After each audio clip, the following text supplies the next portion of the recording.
Well, it is more or less Monday at more or less 10, and so it's time once again for not relaxing painting, because I'm not going to be doing any painting today, but I am working on the Apollo. And today is, well, we'll see what's in the box, okay?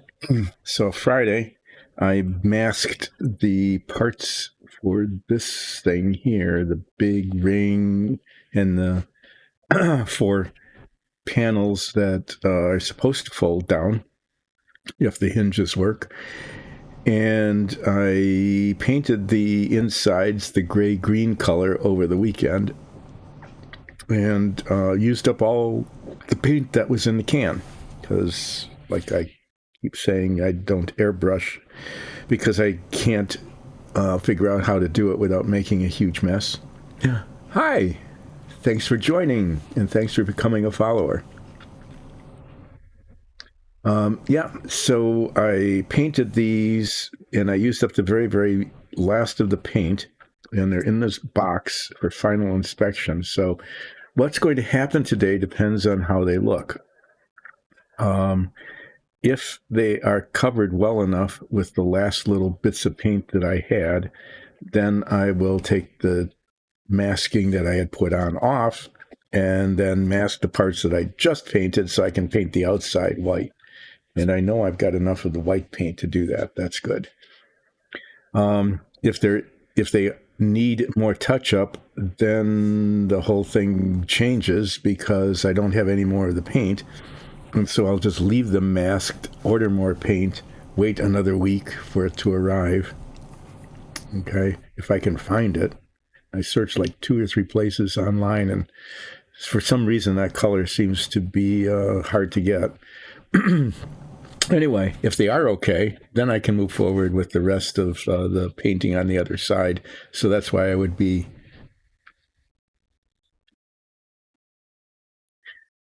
Well, this will help you relax because...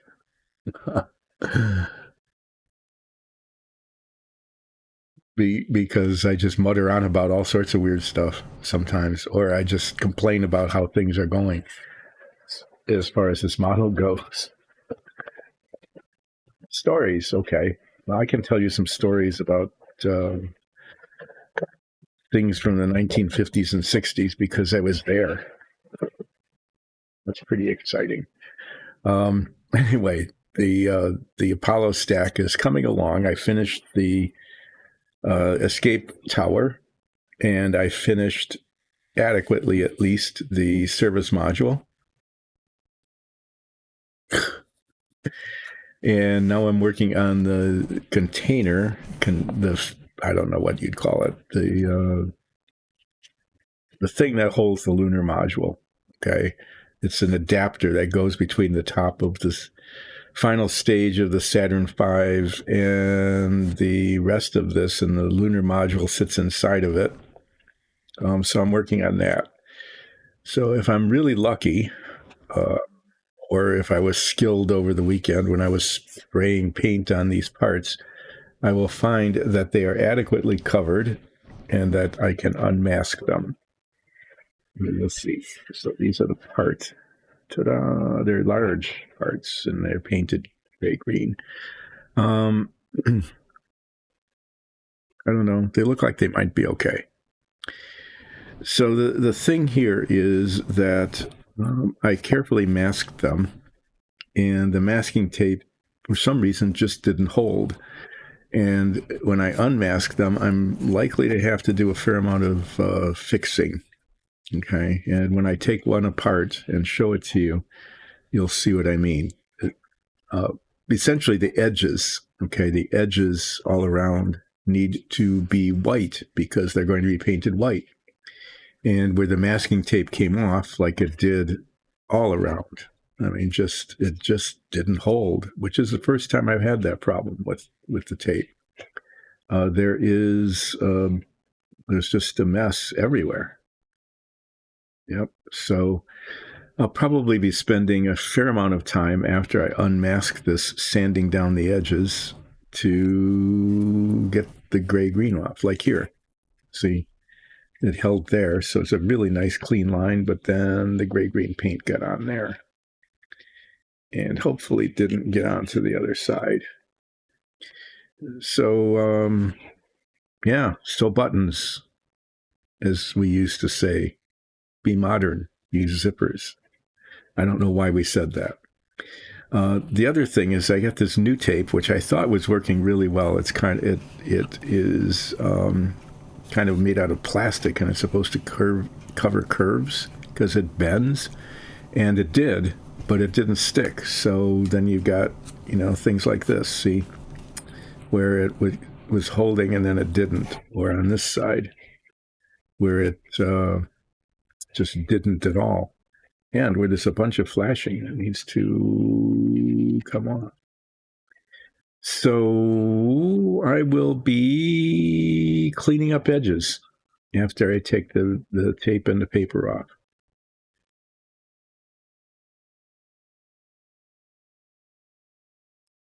Look, okay, there was a couple of these circles. I thought I got rid of them, but no, they still show a little bit. There's one there. The ones on this side I took care of. There are 6 on here, and 4 out of the 6 are nicely taken care of, but these 2 still show. So I'm really ticked off about that. The rest of them, yeah, there's just little vestigial bits of all of them. Well, they didn't show in the primer, but now they're showing with the final coat. I guess I'll just leave this box here because I don't have any place to put it while I unmask these. This is the tape off part of the tape off, tape on. The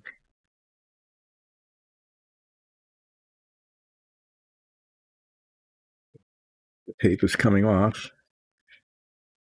And then I will, like this edge came out pretty well. The tape held up nicely.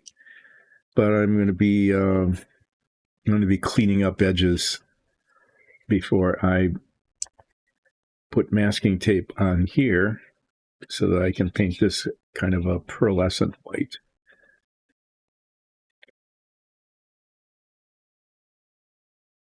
And the tape sticks to my fingers.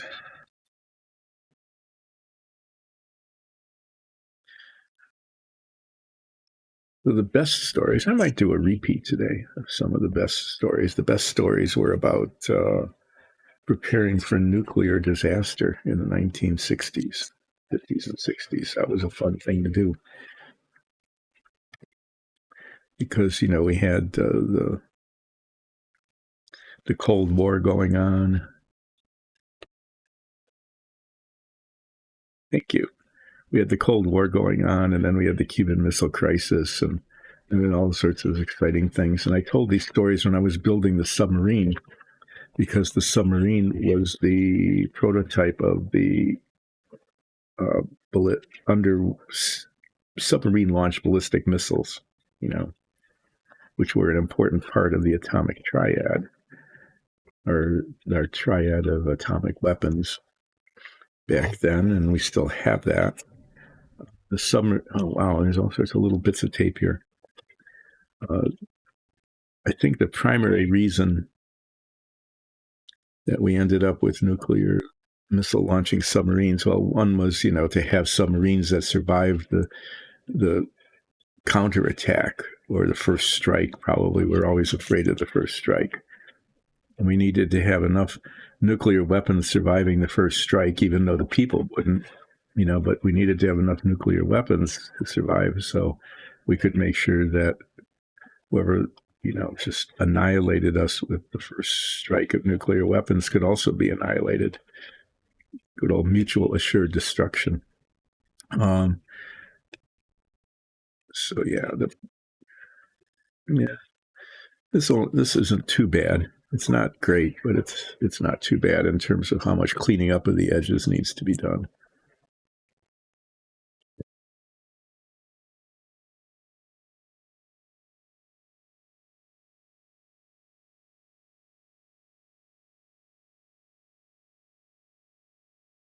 But as kids, we always wanted a fallout shelter because they used to sell them.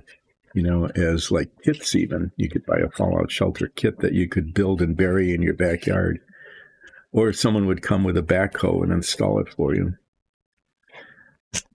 But my parents would never invest in a fallout shelter. We thought it would be really cool living underground outside, eating, going on a chemical toilet. We didn't think much about that. I think if we'd thought about that, we probably wouldn't have been so excited about maybe having a fallout shelter. But, having this kind of like cave into which you could climb from either your basement or a hatch in the backyard, that was something that we thought would have been pretty cool. But no. My dad was in the Air Force Army Air Force during World War II. He was a cadet. He never got into combat, and my uncle did. And my uncle stayed in the Air Force as an active duty member all through the 50s and 60s. And he basically told us not to bother with a fallout shelter because being in the military, he knew that it wouldn't make any difference if things went bad. But so we never got one. Well, I just dropped stuff on the floor. But I know where it is. I can clean it up later. Okay. Well, except for the residual circles, which unfortunately show through the final paint, I think they're coming along. These little bits here, they're attached to, oh my, those didn't get painted at all on the sides. Yeah, and I don't have paint to fix that. You go down the sides like this, and you would be able to see those. Maybe I'll just, those aren't going to get cemented on for a while. If I order some paint today, it might arrive in time to do some touch up on those. Or I can just, I'm not going to be able to assemble this until I could assemble it potentially, theoretically, as soon as Wednesday. But it looks like I won't. So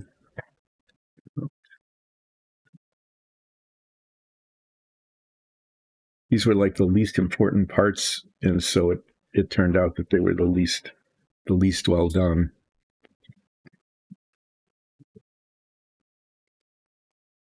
Oh well, I was close. I got really close to getting it done with the paint that I had left. Anyway, yeah, I don't know how many of these fallout shelters these guys ever really sold. They came to like the state fairs, and they would set up,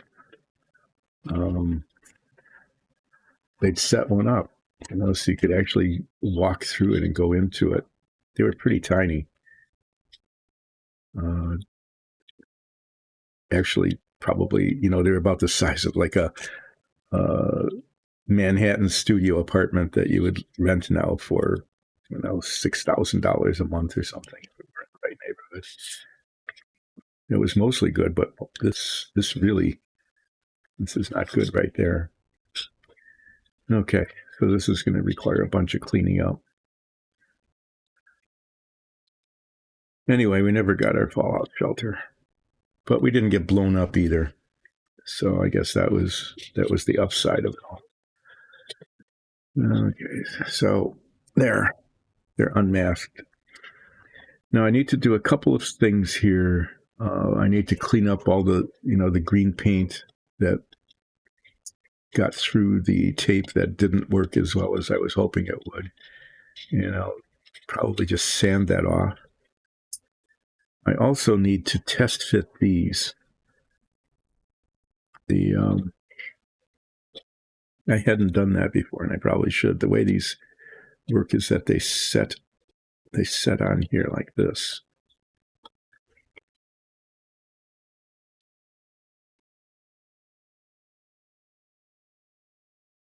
Four of them are supposed to go on. And what I want to do is find out if they actually fit. if the four of them actually fit on here the way they're supposed to. This is a very big, very clumsy thing, this section.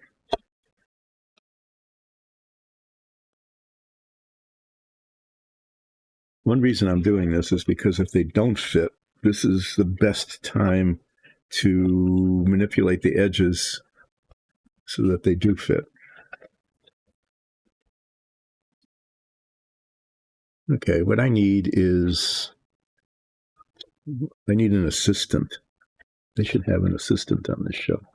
Yeah, a Mr. Green Jeans kind of person, maybe. That you don't know what that is. Maybe you do. This room.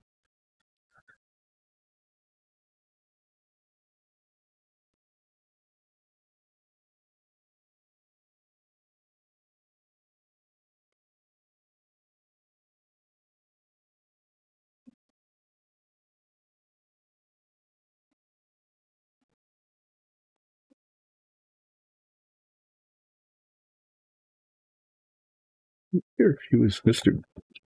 Green Jeans because he was like a farmer and did farming green stuff, or whether they couldn't call him Blue Jeans. I don't think Blue Jeans was trademarked.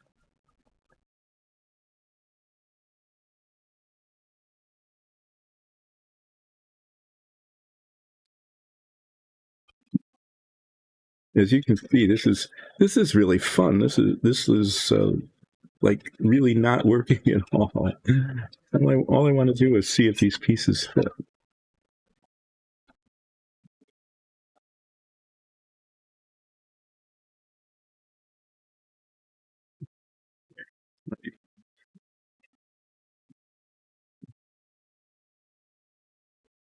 Are we having fun yet? Are we enjoying watching these things collapse? See, there's these little things, these brackets here, glue into here, and then this hinge goes onto them, and somehow or other that's supposed to stay in place.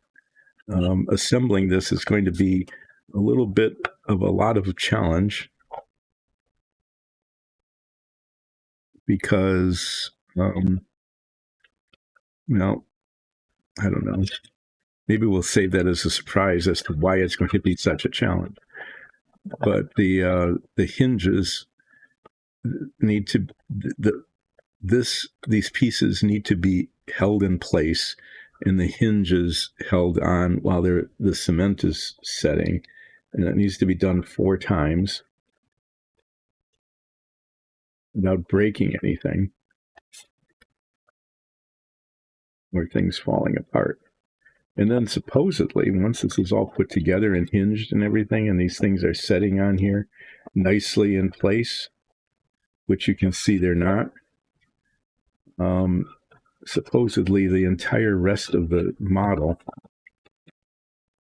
somehow or other, this is supposed to be sturdy and steady enough. I really find it hard to believe that this is going to be sturdy and steady enough so that everything else sits on top of this. There must be some way, some magic that I'm missing here, that all of it's going to sit on top of this and not fall apart.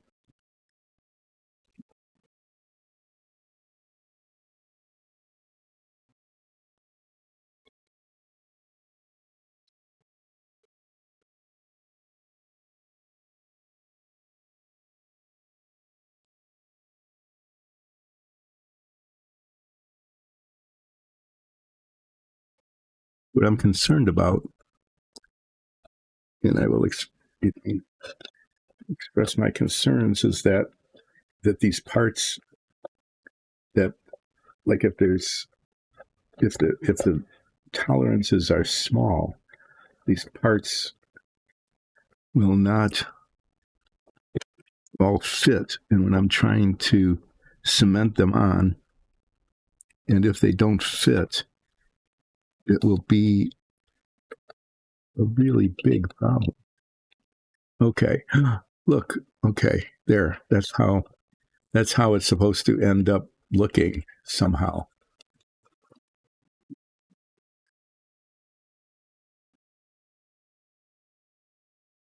Thank you for dropping in. I really appreciate you stopping. Have a good night and maybe see you on Wednesday. Okay. Well, these parts fit well enough so that they're going to fit. They gave me fits, through a fit, made a fit. These parts didn't get painted. I don't have any more paint. What I am going to do, though, is clean up the edges and then mask them so that this part's covered. And then I'll paint the outside of it the pearlescent white, and it will be ready for assembly when I get brave enough to assemble it.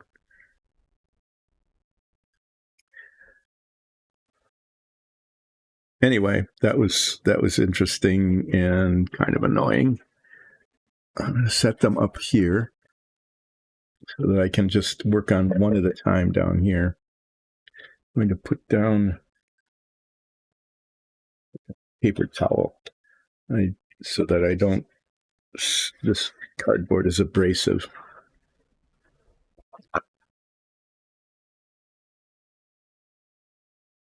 I thought when I put the primer on, you can still see the residual bits of those circles.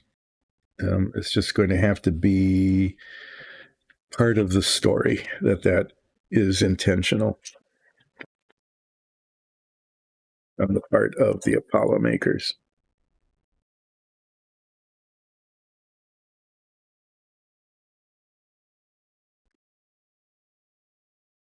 Okay.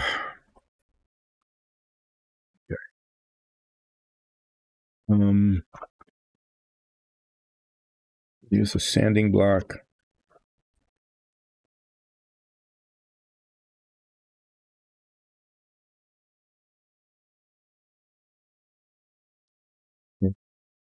Sandpaper.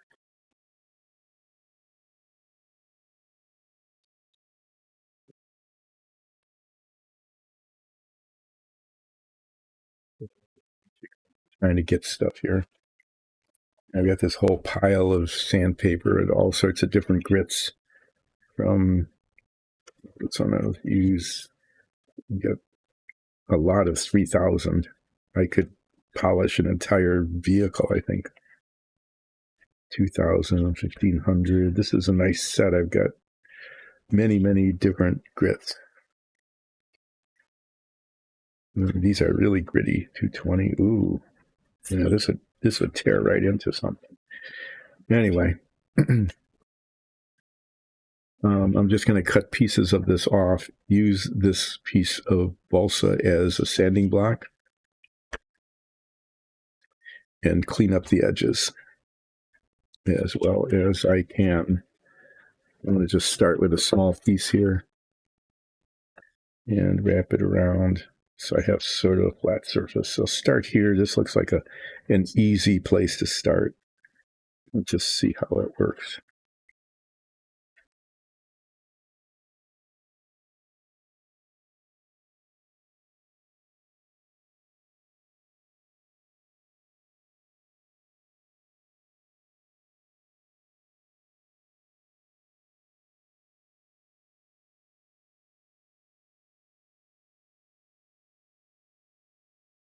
To get it perfect, but the pearlescent paint is more of like a gloss coat almost. It doesn't cover.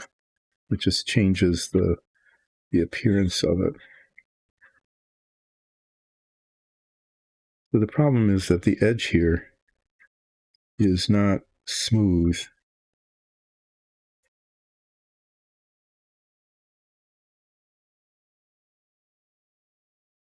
I can fix that at the same time.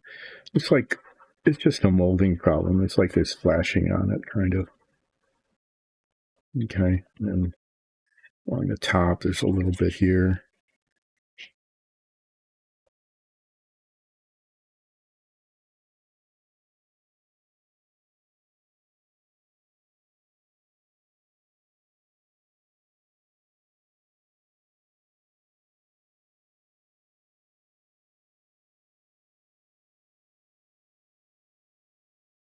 They need more stories to tell.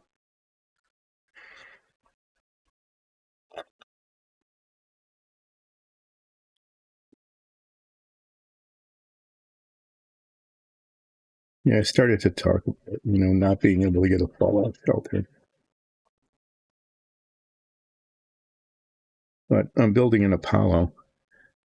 So I'll talk a little bit about, space flight stuff. As I was initially building this, if you catch it on YouTube, if you hadn't caught some of the earlier ones, when I first started this, I was, talked about how we managed to fall behind the Soviet Union in the space race. And the primary reason we fell behind, I know you'd find this really hard to believe, right, is because of interagency battling between like the Navy and the Army. Seriously. For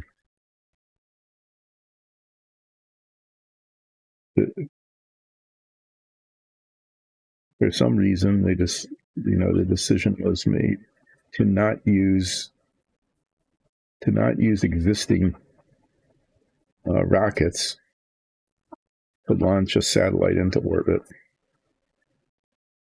No, let's not do that. Let's build one from scratch, a satellite launching rockets. So instead of just, using one that already existed and had proven itself to be mostly not blowing up most of the time, the decision was made to start the Vanguard program, and the Vanguards didn't work. They eventually did. I think eventually they started using them to launch satellites, but it was like years, probably like 2 years of really spectacular blowing up rocket stuff, which was great fun to watch as a kid, but it didn't get us very far in the space race. So the Vanguard rockets just kept blowing up. And in the meantime, the Soviets got ahead of us and were able to get a satellite into orbit. It didn't do much. It just sent a beeping signal to just say, "Hi, I'm in orbit and you're not." Pretty much what it did. It was a nya nya nya in Russian. I think it was nya nya boo boo in Russian is kind of what it was, I think. I need to get in there. And the way I remember it, and this is what I remember, so this isn't history, this is just somebody remembering things from back when they happened. It was like, well, what are we going to do now? The Russians are going nya boo boo in Russian at us, which in Russian sounds a lot like nanya boo boo.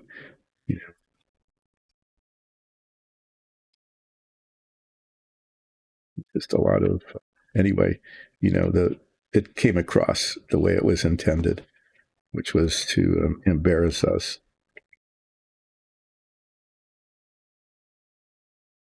So it was, well, what can we do to get a satellite into orbit?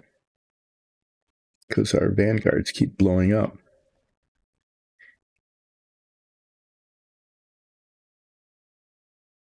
And so good old Werner von Braun,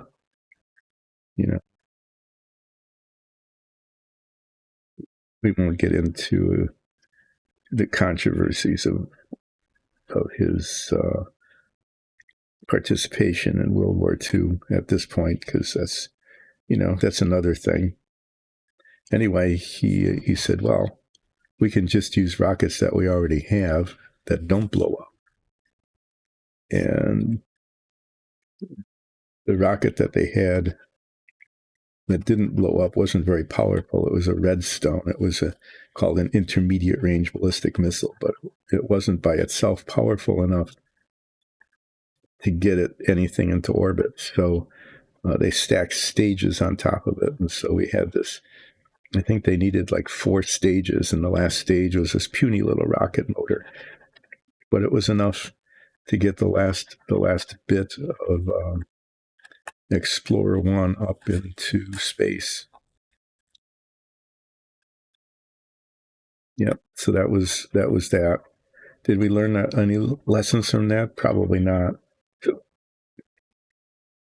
Although it turned out that when we started launching people into space, okay, the Mercury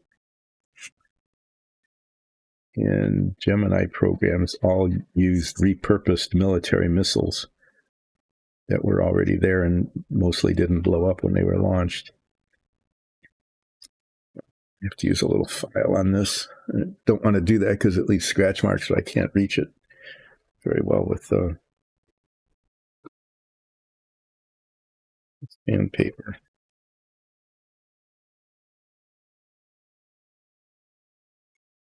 The very first Mercury flights, which were suborbital, there were 2 of them. I don't know if people remember that. The first 2 people in space basically had a ride kind of like the ones on, these little commercial flights now that you can get for $250,000. It just was a suborbital flight that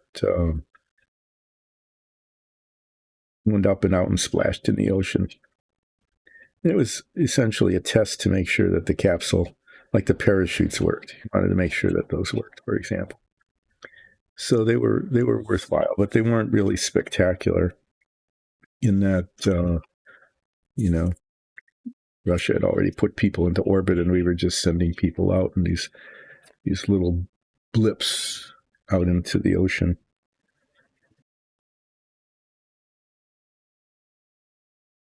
So we did that a couple of times.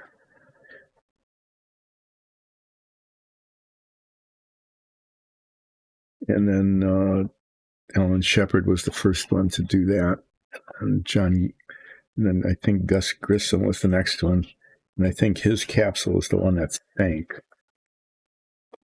The hatch blew open early or something. And there's all sorts of to-do about that. Like, why did the hatch blow open and why did it sink?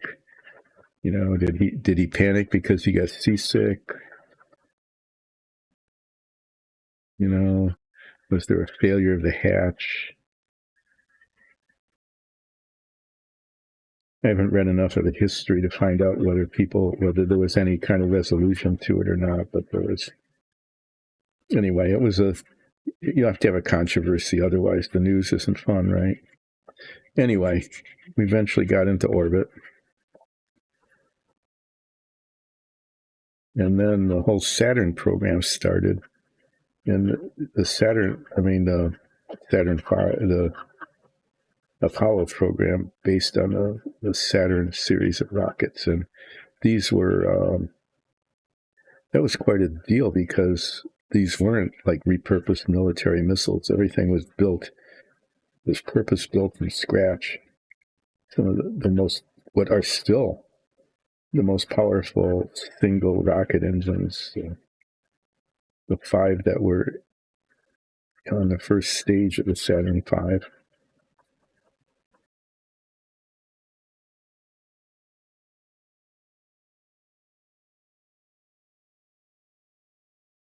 Built from scratch.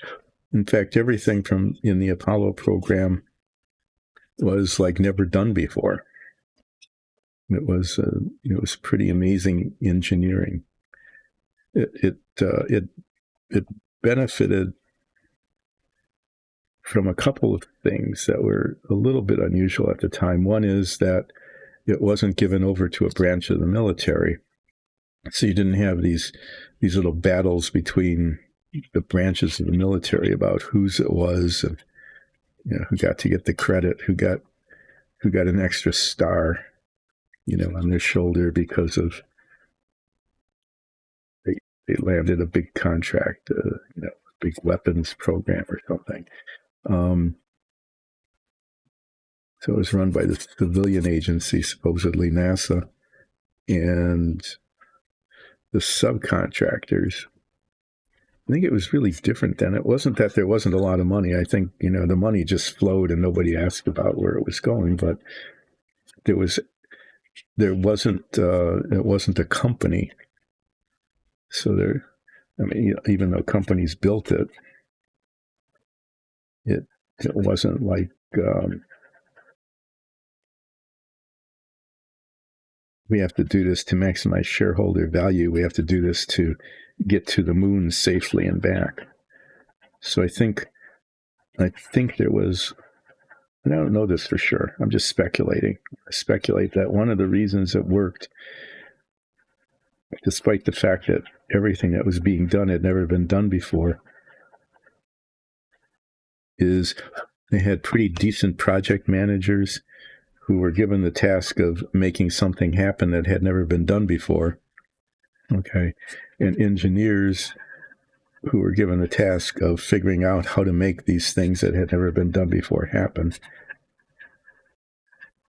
And that there was, I'm guessing, this probably had to be true, otherwise it wouldn't have worked, is minimal interference from bureaucrats who were worried about,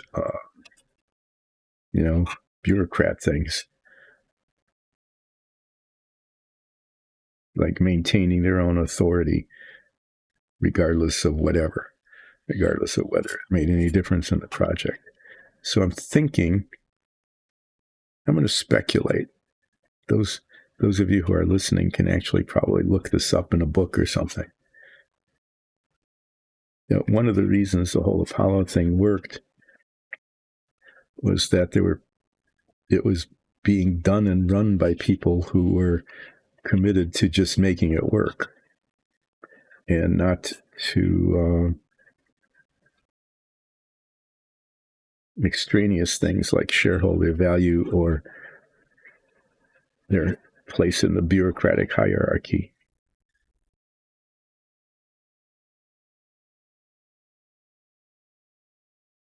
This isn't cleaning up very well down here in the bottom.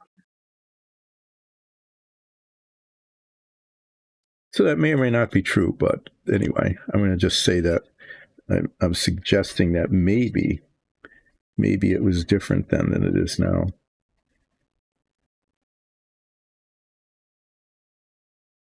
Anyway, it worked. The Saturn V was developed and it never had a failure. There was a tragedy, one engineering failure. And that was Apollo 1, where 3 people were killed in a fire on the launch pad during a test session. And it was like, oh yeah, in hindsight, we've made some mistakes. Like we filled the cabin with pure oxygen. Oxygen doesn't burn, but it allows things to burn. And when you're in a pure oxygen atmosphere, it's not really like an accelerant, okay, which as you would think of it, when there's a lot of oxygen around, it just lets things burn that would not ordinarily burn, or burn much more fiercely than they would ordinarily burn. And so it was a horrible fire. They had to redesign the wiring. Basically, there was a frayed wire, okay, and a spark, and way too much oxygen.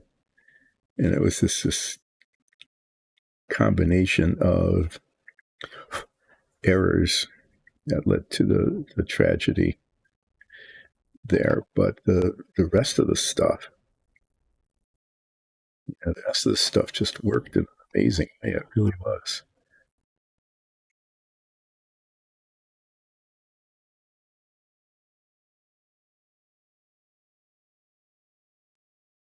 Those were years in the 50s and 60s when just really kind of impossible things were happening fairly routinely.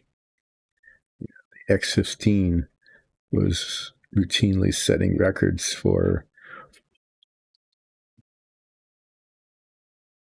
altitude and speed. The SR-71 which was, I think, what was it called? A20, A12. I think that was its military designation before it became a spy plane.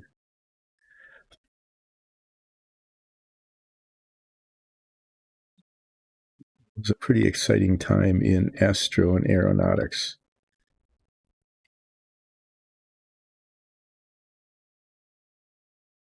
And the stuff was, by today's standards, incredibly primitive, of course, because computing was done by people who used calculators, so this didn't get painted inside at all. That's another piece of touch-up.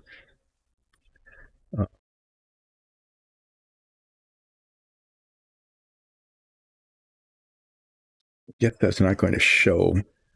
It hinges like this and then comes out. So that's not going to show, so that's not too bad, but still, it was like, how did I miss? Whatever. Sometimes things just, they are what they are. And that's what it is.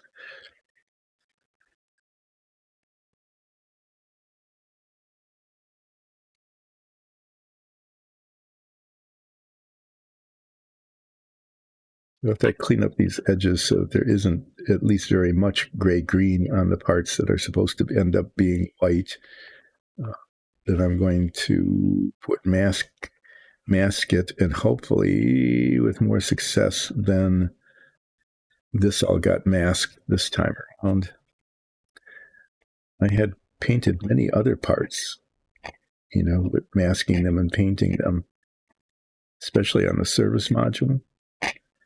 Even on the escape tower, masking the little round bit where the rocket exhaust is supposedly coming out.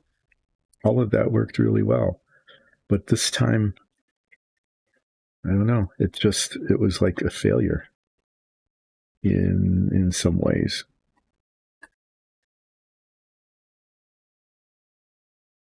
Masking tape, especially the stuff the special stuff that goes around curves, right? It just didn't stick. And that's why the tops and the bottoms are problematic here.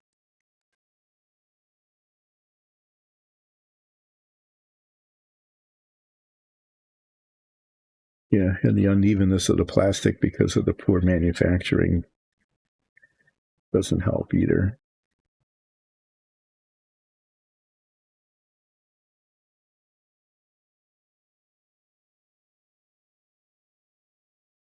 Anyway, the Apollo program was pretty spectacular in terms of the things it pulled off. And it wasn't just the design, okay? I mean, the just designing the stuff, coming up with, and how are you going to make this work? How can you get enough stuff to the moon to be able to land on it and come back again?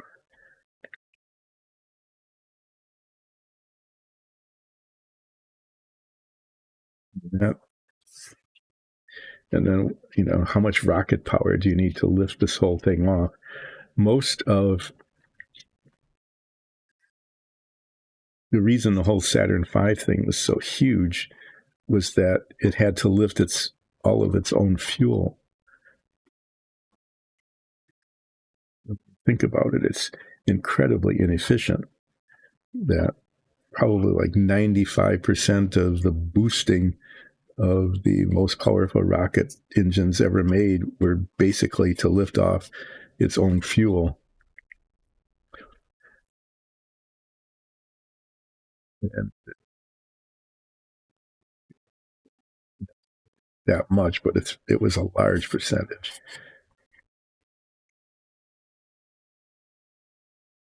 And that continues to be the issue today, is that the fuel weighs a lot, right? And because the fuel weighs a lot, it takes a lot of energy to get the fuel moving. but all you're doing is you're not really doing anything but breaking even in terms of getting a payload into space. Something happened.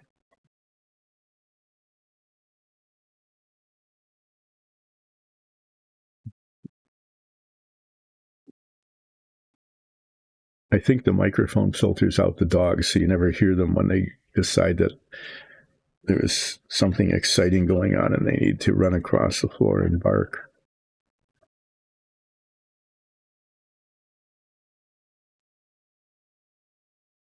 So that's why, for example, because so much of the cost really of getting things into space involves just lifting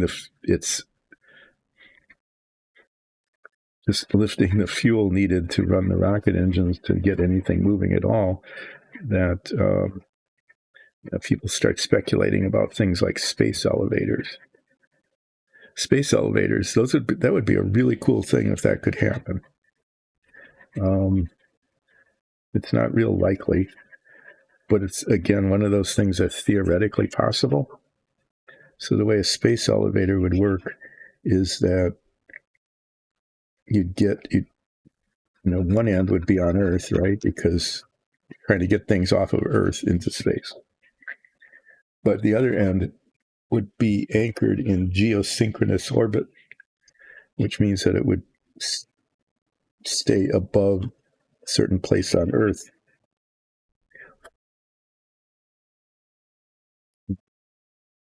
A lot of communication satellites are like that. What we have here is just like excess plastic on the edge. It's like flashing on the edge that isn't supposed to be there.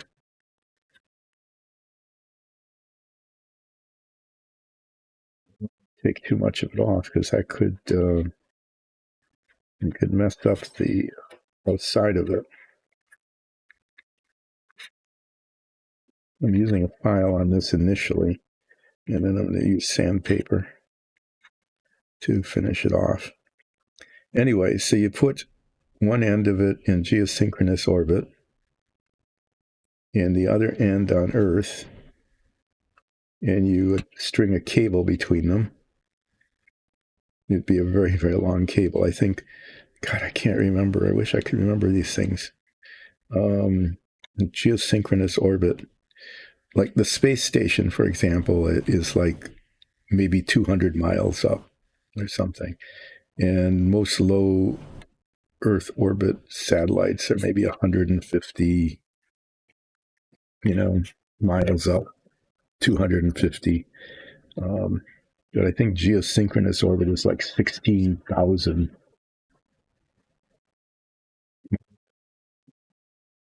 So it would have to be a really big cable. And because it would be a really big cable, it would be a very heavy cable. And that's one thing. I mean, just the weight of getting it up, you'd probably get it up to the geosynchronous and then reel it down. It's easier to go down than up. But if you could get it up there, but the problem is just the weight of the cable on itself.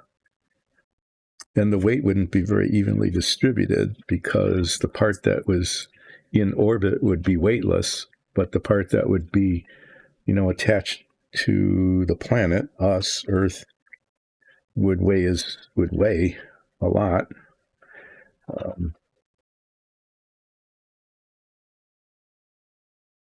But if you could pull it off and you have a cable like that, then you can attach things to the cable and just run them up and down the cable.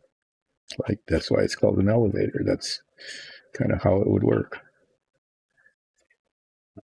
And it would take less fuel then, which means that it would be cheaper and easier to get things up into orbit than by sending them with rockets.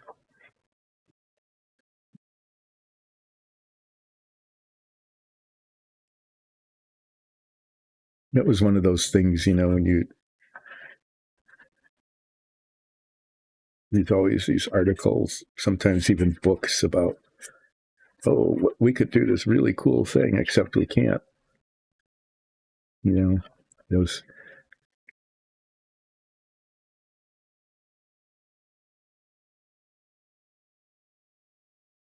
But getting into space was a really exciting thing back in the 50s and 60s. Even before that.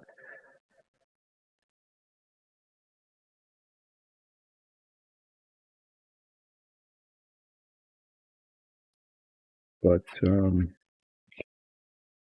there's the whole issue of the huge expenditure of energy just getting a rocket started, much less into orbit.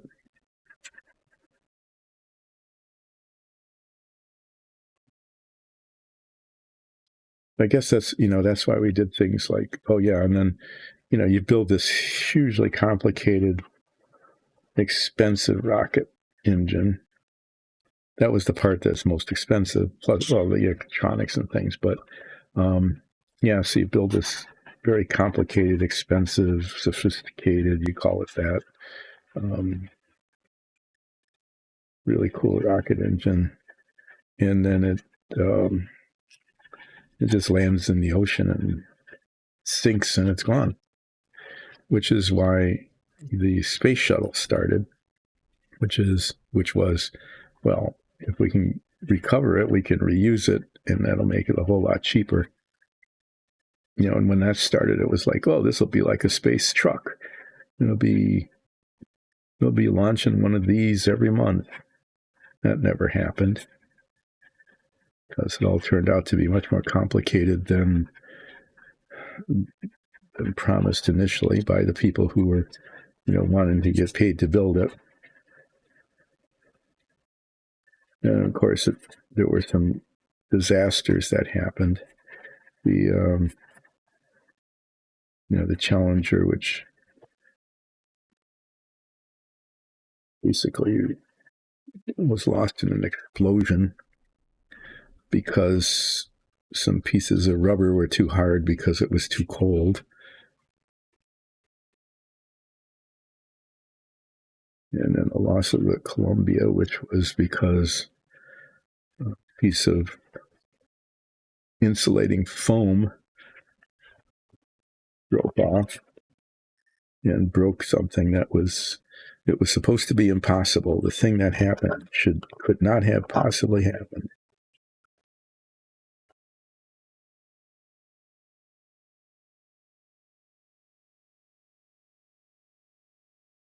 But the culture of NASA changed dramatically during that period of time too. I think instead of being, our job is to get this thing done and to make it sure it works and pull off engineering miracles, basically, it became a bureaucracy like anything else, where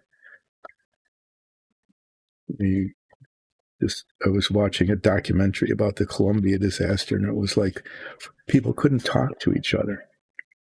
If you were at a certain level in the organization, that was your level. You could only talk to your immediate upper. You couldn't bypass anything. And if your immediate upper didn't respond, there was no recourse other than to get yourself into DS by, breaking protocol.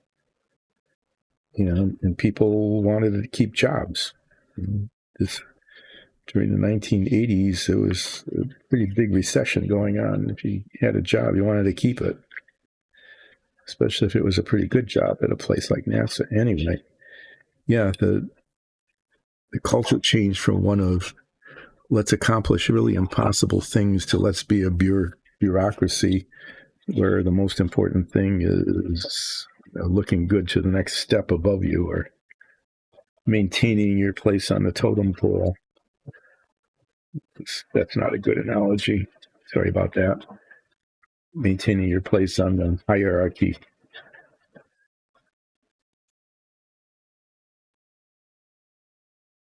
One way you do that is you can't talk to my boss, you have to talk to me, and that way I maintain my level of control. Everybody in the bureaucracy just does that.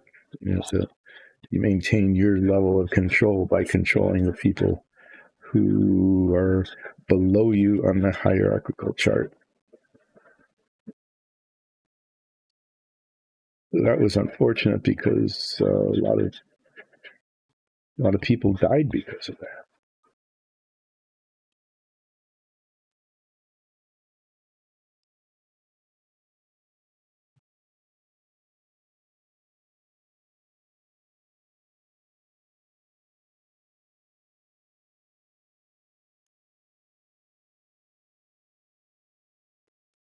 Anyway, the space program, yeah, I mean, just after the Apollo program, and that kind of faded away because, okay, so we'd been to the moon, we bought back some rocks, we had a moon rover, a little car, that was kind of fun. Everybody got excited and thought that was a really cool thing. But, like anything else, it just becomes a rerun. And anybody who grew up then knew that the summer rerun season was not fun TV because they're just running episodes that had just run like a couple of months earlier. So you already knew what it was, and I've seen this before, and I might as well just go outside and like play in the yard or the playground down the block or something than watch television. Maybe that was the intent. That would have been too rash to say. We have a summer rerun season, so people would be outside getting fresh air and exercise. Well, kind of fresh air. This was during the 50s and 60s, right? Way more pollution than there is now. So it would not have made any sense that would have been the motivation. But that was kind of the result, because the TV was boring because it was reruns. That people got outside and got some exercise, even though the air wasn't fresh. That also happened to be, we did all these amazing engineering things in aerospace. It was also the time when we were poisoning the land and the atmosphere at an incredible rate. Environmentalism started much more seriously then, and it was very serious because we really were literally poisoning ourselves way more than we can imagine now. Those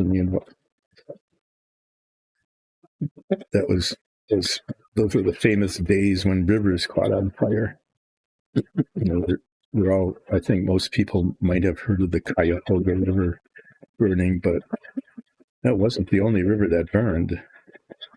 And I don't recall all of them, but I know there were at least two others. Rivers were, if you want something to go away, you just dump it in the river, and then it's not there anymore. It's gone. So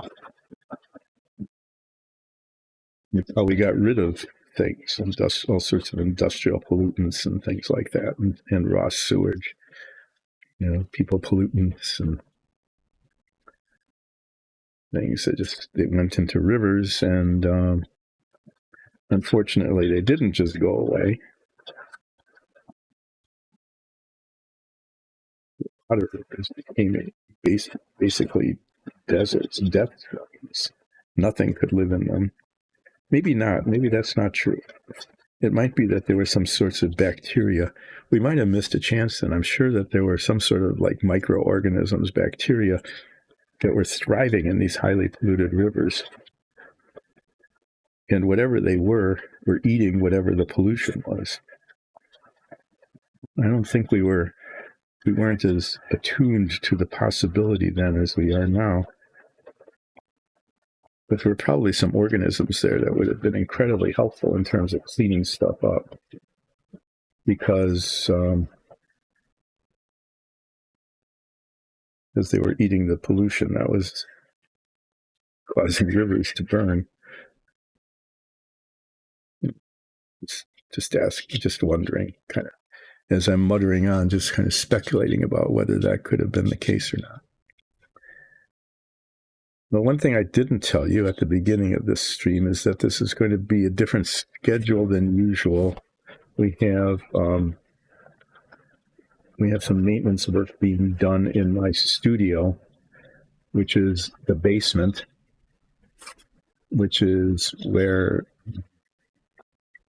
some equipment needs to get its annual maintenance check today, sometime after 1.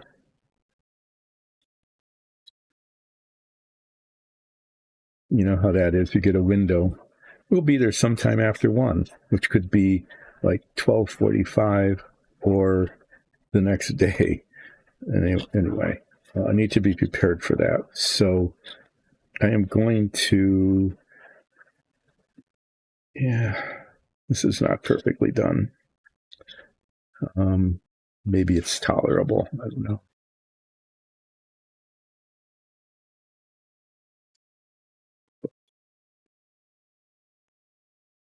So what is going to happen is that unless I need to take a break, just because I really need to take a break, which will happen probably between now and then being when I need to take a break, I'm going to not do any, I'm not going to have a regular, I'll be back in half an hour, and it turns out to be like 45 minutes break, but I'll just take a break if I need one. It'll be short and come back, and I will finish at 1 o'clock today.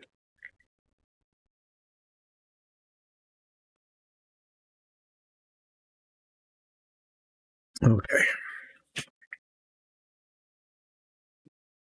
I was able to get more of this tape, and I'm going to be using a lot of it right now. Unlike being able to get some of the gray-green paint, which I need, that I don't have. So what I'm going to be doing now is taping these edges all around, and somehow here as well, because I'm going to be actually taping them here on the green part, so that the white part is the part that is not masked this time, right? The white part is going to be the part that's not masked. And then I'll be spray painting that probably tomorrow.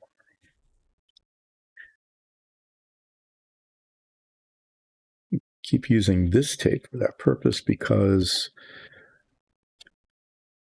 it has so far not pulled off any paint.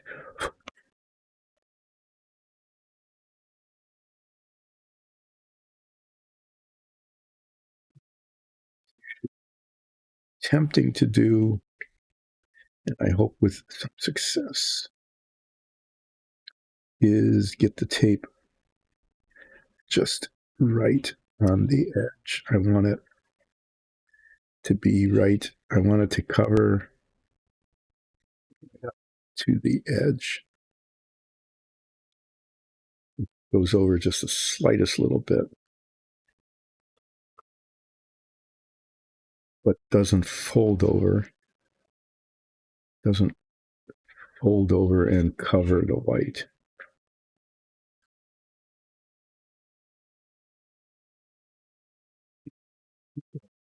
Like that. I need to do that, which I just did many times over. This is going to be is it possible to recreate? Is it going to be possible to recreate that event? I don't know. We'll give it a try.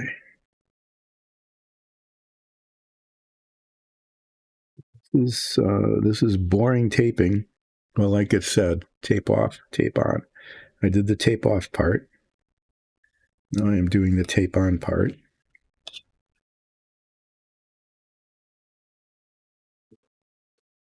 After this stream, what I will definitely be doing is trying to find some more of that gray-green paint, and I'm really it was so close. I mean, the things that need yet gray-green paint touching up are really, really tiny. But the paint's gone. I mean, it's gone, and so I need to try to find another source, and hopefully they'll deliver it sooner than later. But it's not a real disaster. That's what I don't want it to do. Is I don't want it to fold over the edge. So what happened here was that this other bit of tape was a little too long, so I just used it here, and it can see it goes over the edge a little bit, and it folded over and covered the white.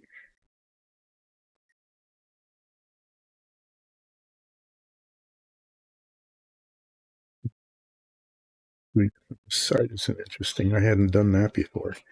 Is instead of masking it from the back, I look at it from the front, and then I can see whether it's over the edge or not. No, that's something to keep in mind. Let me try it here too. See how it goes. I'm taping this backward, basically.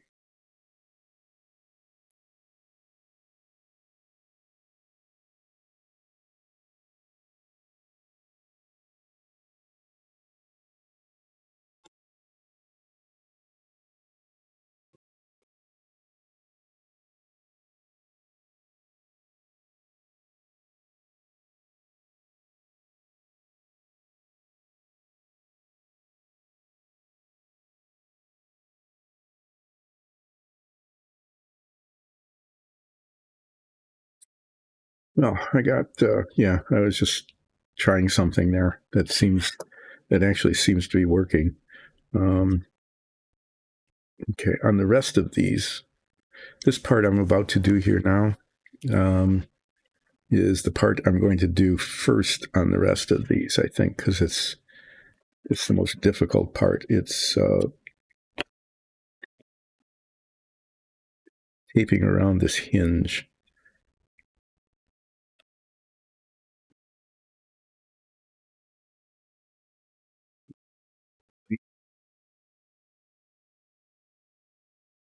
I need to mask the hinge.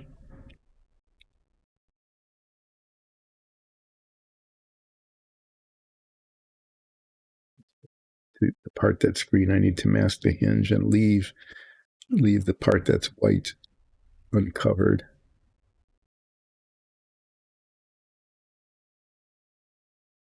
Yeah, that didn't go well, really.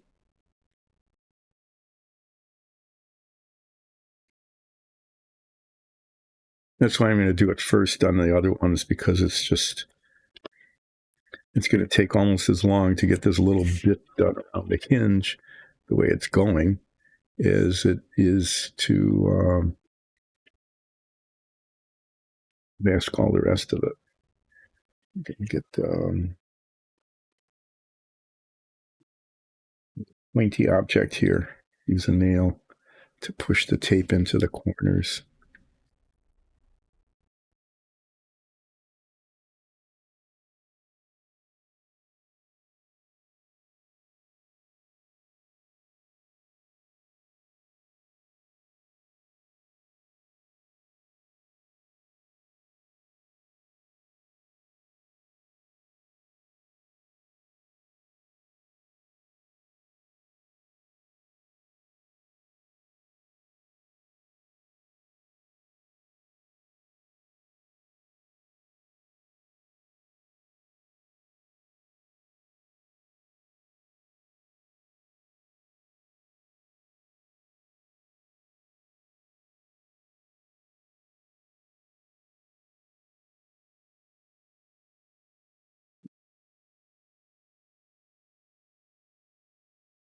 This isn't going the way it should.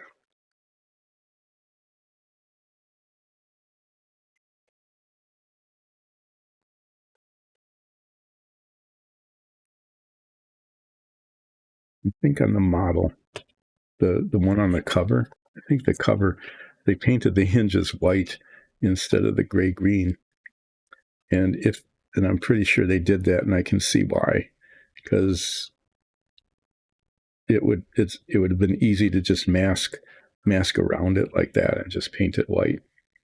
But it's not part of the outside, it's just not. And so that wasn't the correct way to do it. So I'm trying to do it the correct way, and the correct way is it's just a pain in the butt way. It's just not. It's not easy. It's not impossible. I mean, it certainly is going to be possible because eventually I will get it done, but it's not easy.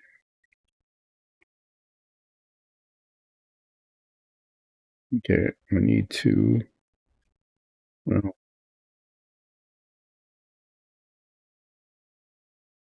get it off the white part there.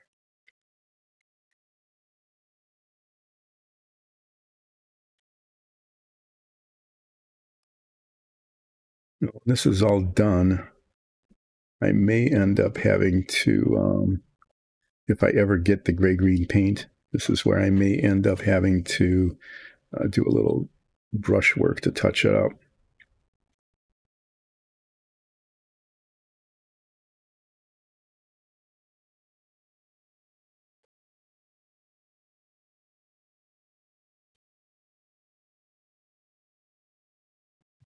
There's got to be, that's way too small. There has to be an easier way to do this.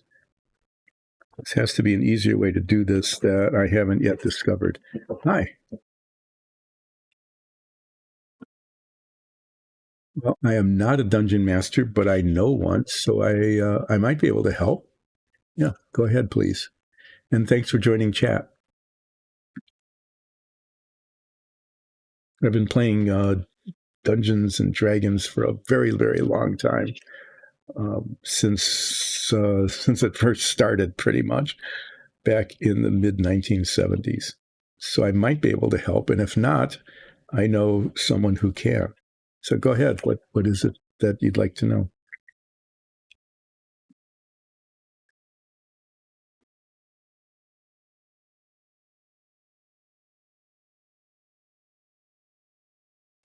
Yeah. Oh, did I miss you in chat for so long? Sorry, I wasn't looking up because I was so intent on trying to get this tape onto this place where I can't get it that I wasn't looking up.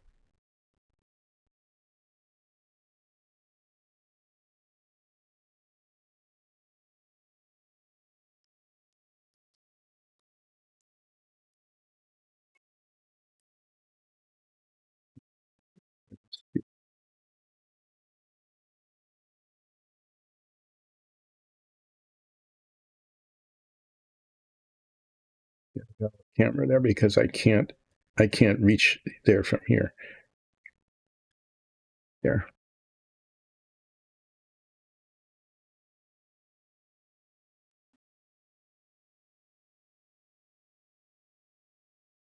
That is a mess, but I think it might be effective.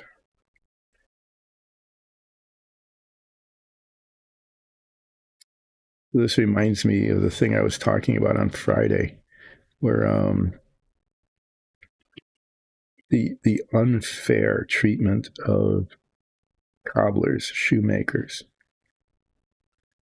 Okay, where you just cobble things together, and it's kind of a derogatory thing to say. Where he's a real shoemaker. It's a way of saying low quality in a sense, which is not fair at all because the shoemakers I knew growing up, the person who replaced the heels and soles of my shoes because the tops of shoes lasted a lot longer than the soles and heels. The soles, I mean, these are kids' shoes, right? And the soles are made out of leather. So how long are they going to last when you're out playing on a playground?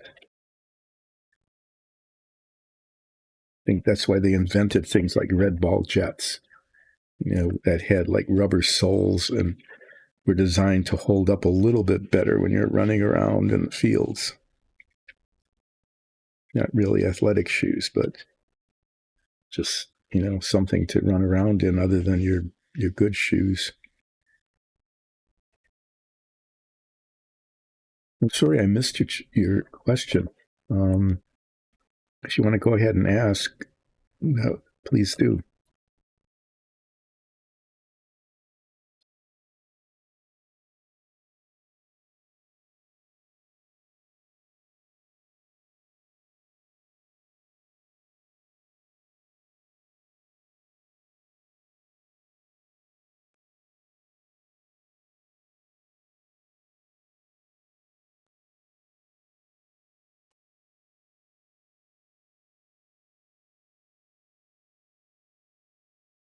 That's not good. I got tape on there, little scraps of tape.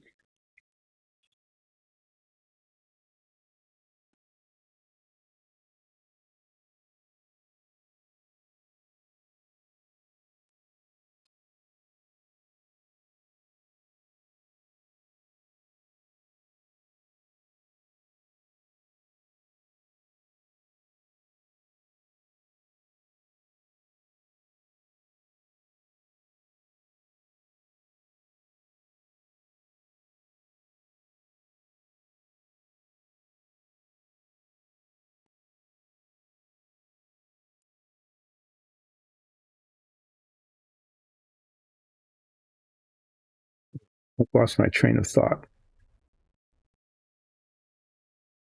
which means that I can't remember what I was talking about.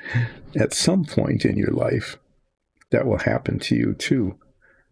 Yes, you get distracted by something else, and it's like, oh, I know I was talking about something, but it must not have been important, and I know it wasn't because I was just talking about it here on the stream, and I never talk about anything that's important. I do my best to avoid dealing with anything that's important and try to deal with things that were unimportant, even at the time they happened. Other than this whole Apollo thing, which was a very important thing in many ways. Okay, I'm going to set this on the side. I need to cover this all up with a piece of paper, but I'll do that later. Get on to the next one here. And I'm going to start with the impossible part, and then work my way around.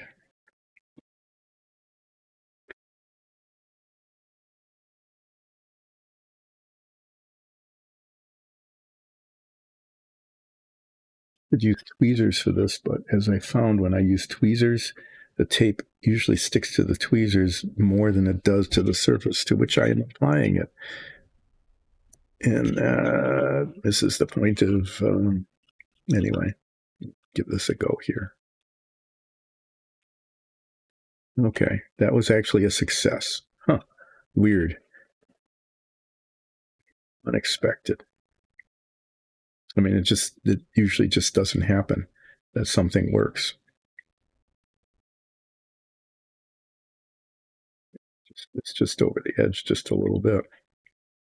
So if there's tape on the part that's going to be white, that's really not too bad because I'm painting white on white and it will not be terribly much noticeable.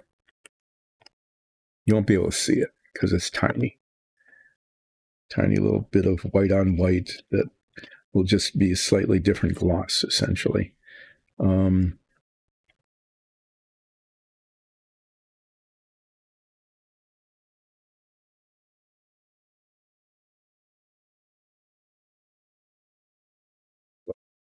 Won't mask the green part. That will be very noticeable because there'll now be white place that's supposed to be green. So I need to be kind of careful about that. But I have discovered why it is that on the model that is on the cover of the box, these hinges were just painted white instead of the gray-green that they should have been painted. It's because it can actually do it.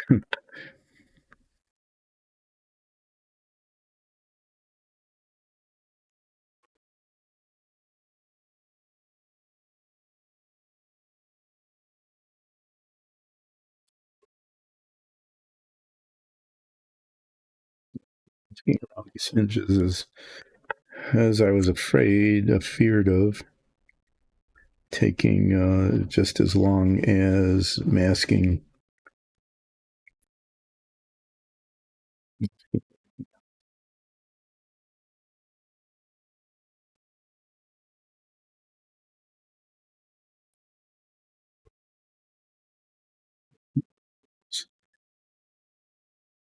It's just a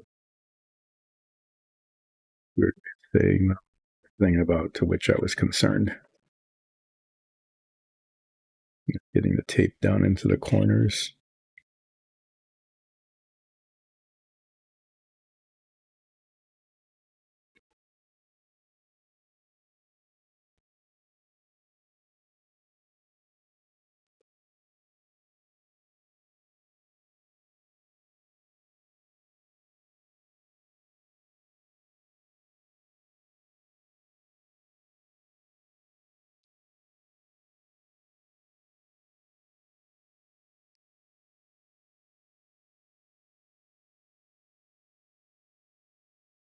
To say that all looks really crappy, but I think it'll do the job. So that's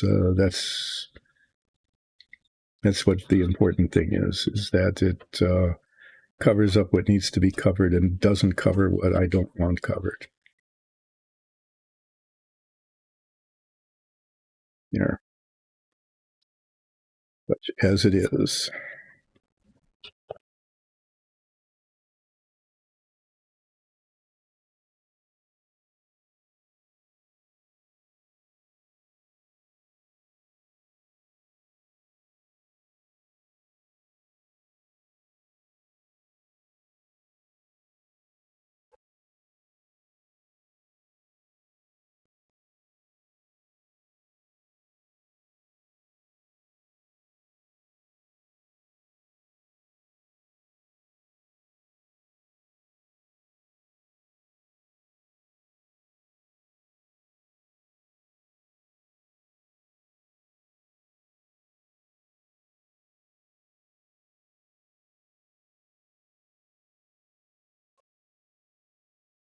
Doing is it now? Time is going fast here because this is going slowly. I'm finding that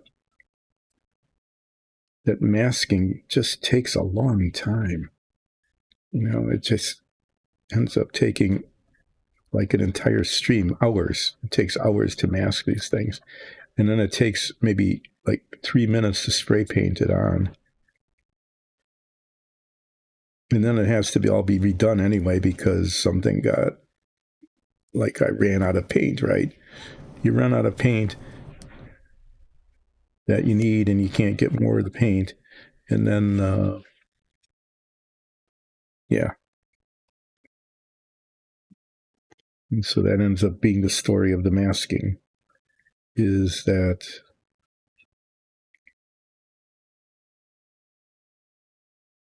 it doesn't go anywhere until you get more of the gray-green paint.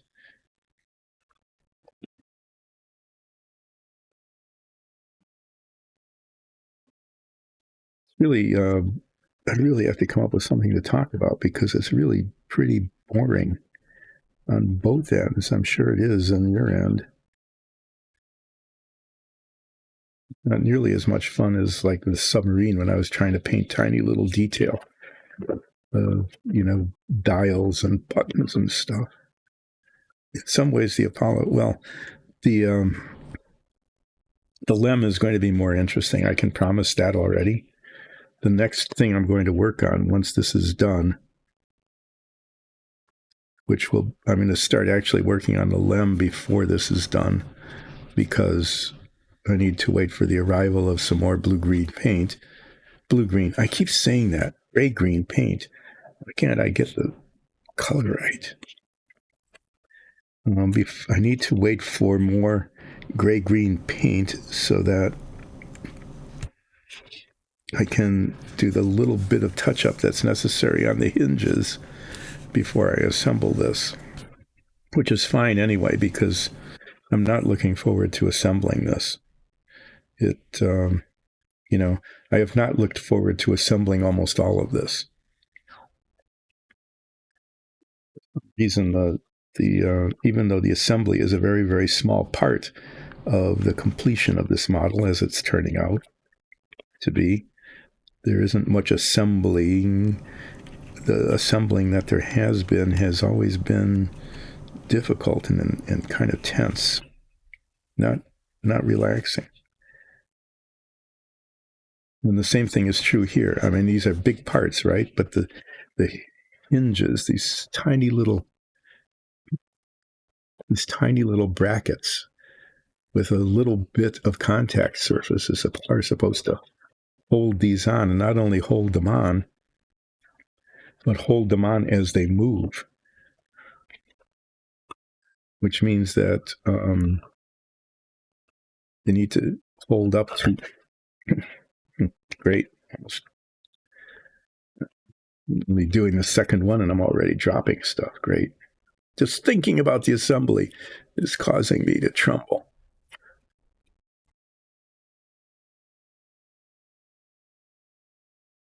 So the hinges on the bottom of these slide in and out and move up and down, and basically the force that they'll be exerting will be to push the hinge bracket, those little parts I just showed you, away from the surface to which they are attached. So they're going to have to be, I'm not sure that even the best welding model cement will be able to hold them on. I'm really kind of concerned about that. I probably can get it, I can get it together once, but it's the kind of thing that the first time I fold these down to show the inside, they'll break right away. This may be one of those things where it's set up for display and you don't play with it when it's done. Might be one of these, oh yeah, this opens and closes and opens and closes. But it doesn't without breaking it. So it'll be like, yes, in theory, it will open and close. In practice, it will not, because if it does, it will break the model. That might be what I'm looking at. I don't know if you heard or saw that, but the roll of tape that I'm using, the roll of tape went flying. Oh, at least I can see it, so I know where to find it. It popped out of my hand and went flying halfway across the room. I'm going to have to be off camera here for a bit. In a bit. What did I put?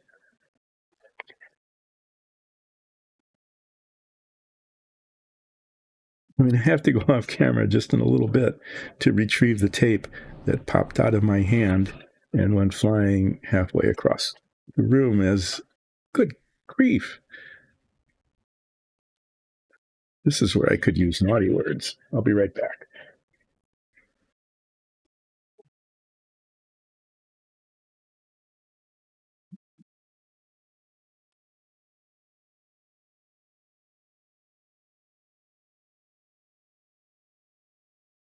Okay. Within the span of 30 seconds, everything that was in my hand popped out and went somewhere else.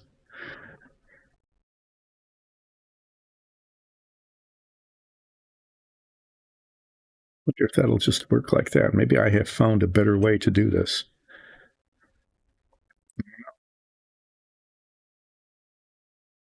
At least well enough.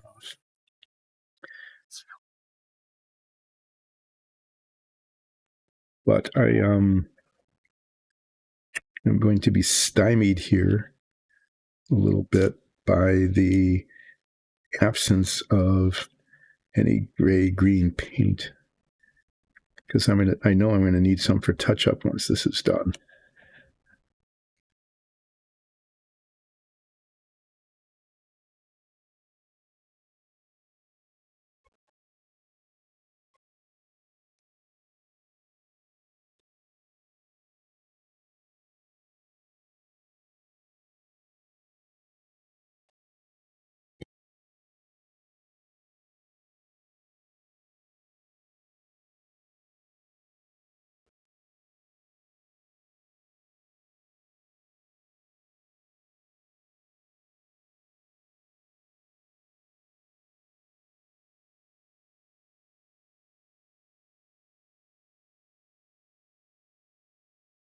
This was a thing that almost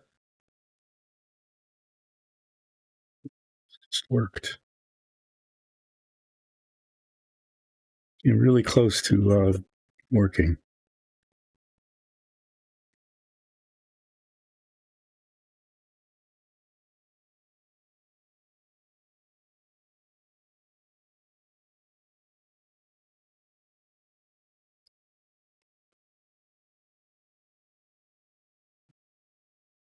Put some backup tape on here.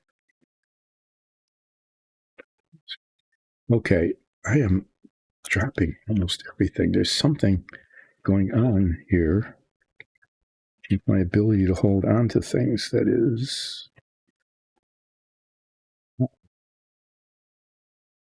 need to slow down and relax a little bit, because I've been dropping things, and that makes it harder to get things done when the stuff is on the floor. It just is. I imagine you can you can appreciate that if the thing that you want and need to work with is on the floor halfway across the room, and it makes it harder to get things done.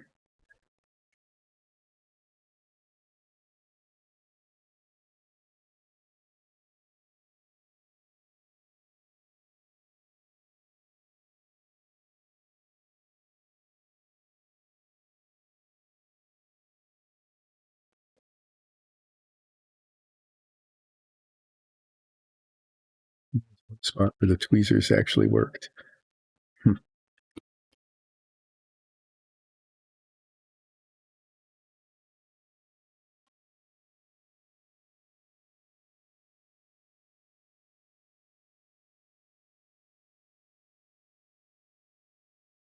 I think if I can get this piece on, then I'm getting a little bit better under control.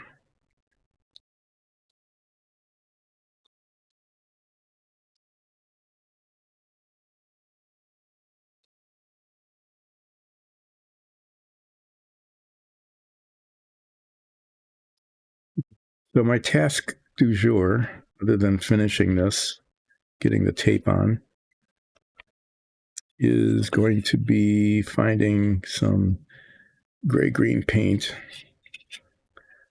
some seller of paint online, and having it arrive sometime in the future. But the assembly of this then is going to be delayed while I'm waiting for the arrival of that paint. I was really afraid of that. I was really afraid because of the weight of paint that was left, that I had. The amount that I had left was just barely enough to do this, and as it turned out, just barely not enough to do some parts that are going to show.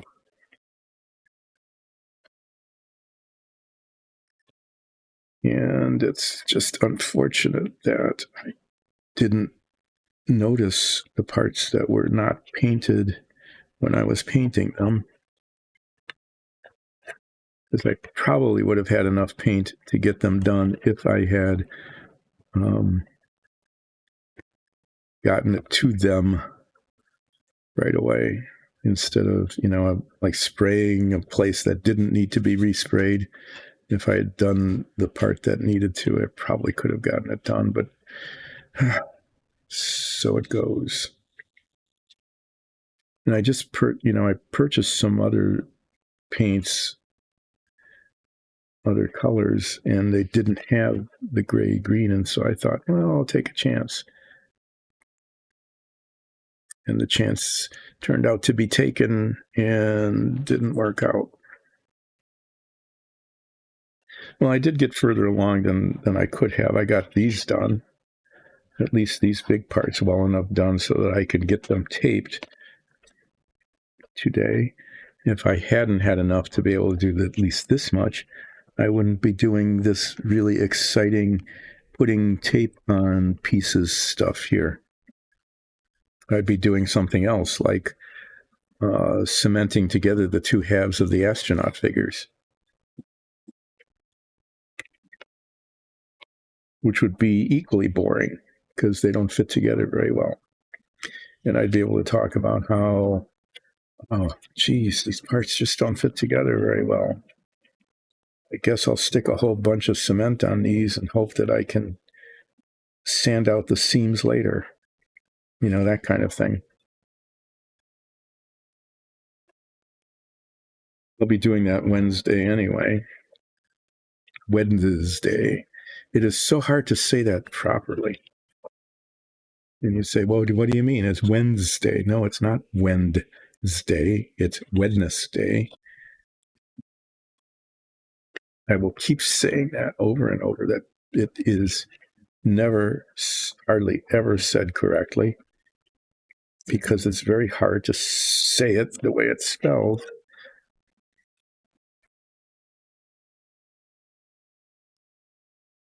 It is Wednesday.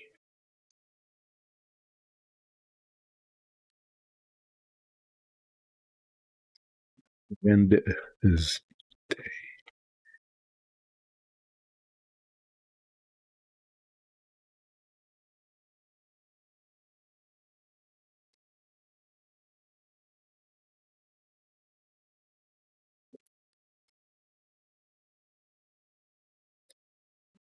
Well, after I get the next one taped, I am going to have to take a very brief break. I hope it's brief, right? I'm going to have to take a brief break just to take a break, because those kinds of things happen in life. See how this will go this time.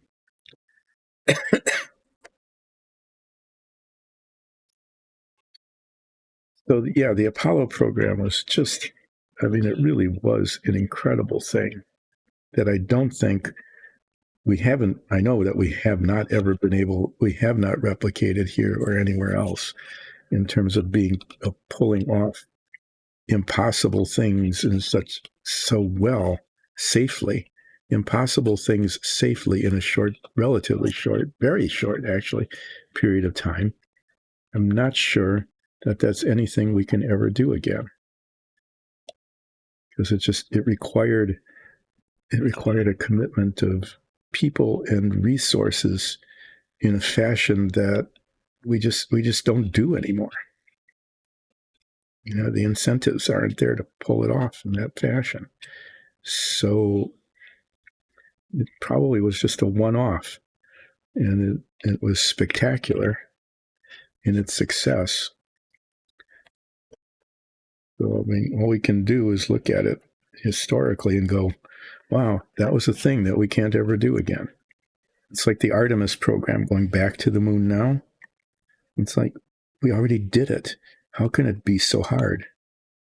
How come it's taking forever and going so much over budget and we can't pull it off?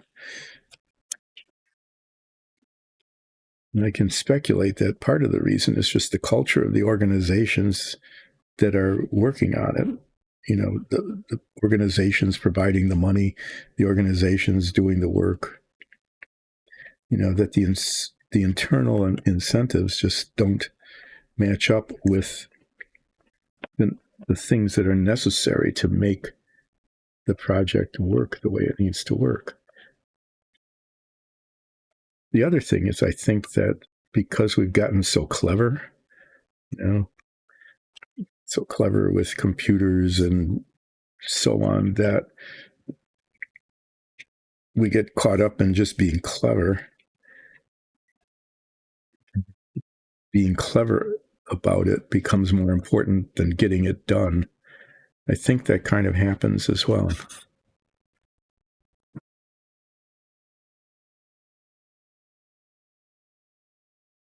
Back in the day, when your computing power was like a kid's toy pocket calculator is nowadays,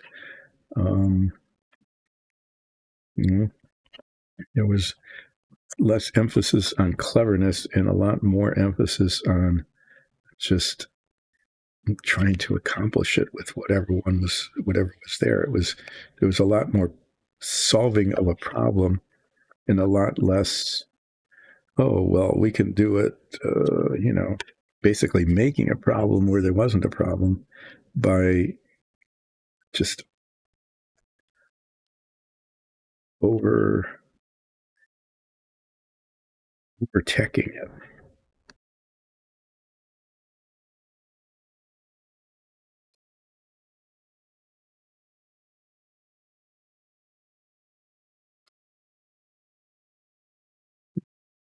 End up, I have to be careful here. I could go on a rant about over teching things like cars. I mean, cars are really horribly over teched. Basically, it's unless they become self-driving, they're going to become really quite dangerous because there's so many distractions built into them now.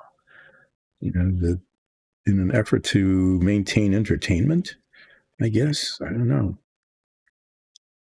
You just have to say that. I drove cars that were not over teched. You were lucky, lucky to get windshield wipers that were working reliably. You didn't have to worry about 4 different steps that you had to take to turn on windshield wipers. You just turned a knob and the wipers sort of came on, and there were 2 speeds, fast and slow. Though I have to say that, like with windshield wipers, having a variable speed intermittent windshield wiper is very nice. But compared to having it not work, it's like, well, terrific.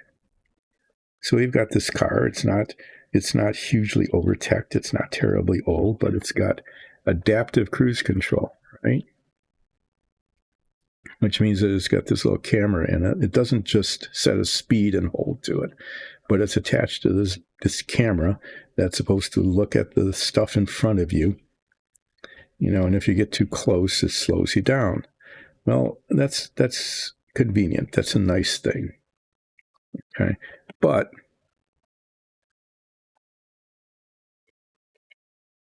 as we've discovered, if the weather gets sloppy, that is to say, okay, there's sloppy snow on the ground. Snow came down and it's just mushy snow and it's covering everything and so on. All of a sudden there's a message that comes up says, your cruise control just isn't going to work because we don't like working in the slop. That's pretty much what it said. It's like, we don't like the weather right now. It's icky out. I'm just going to stop working. And so, there's a little bit of slop on the road, but basically what happened is it covered the camera. And because the camera couldn't see, it turned off the whole cruise control. Well, I could still see. The windshield wipers were working. The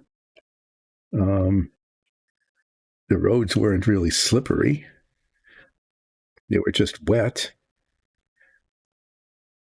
So the traction control thing wasn't going all, to do my job. No, I'm a super traction control monitor sort of thing.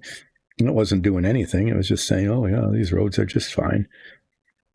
Nothing's slipping. I don't have to control any traction. But the cruise control said, no, nope, not going to work in this weather.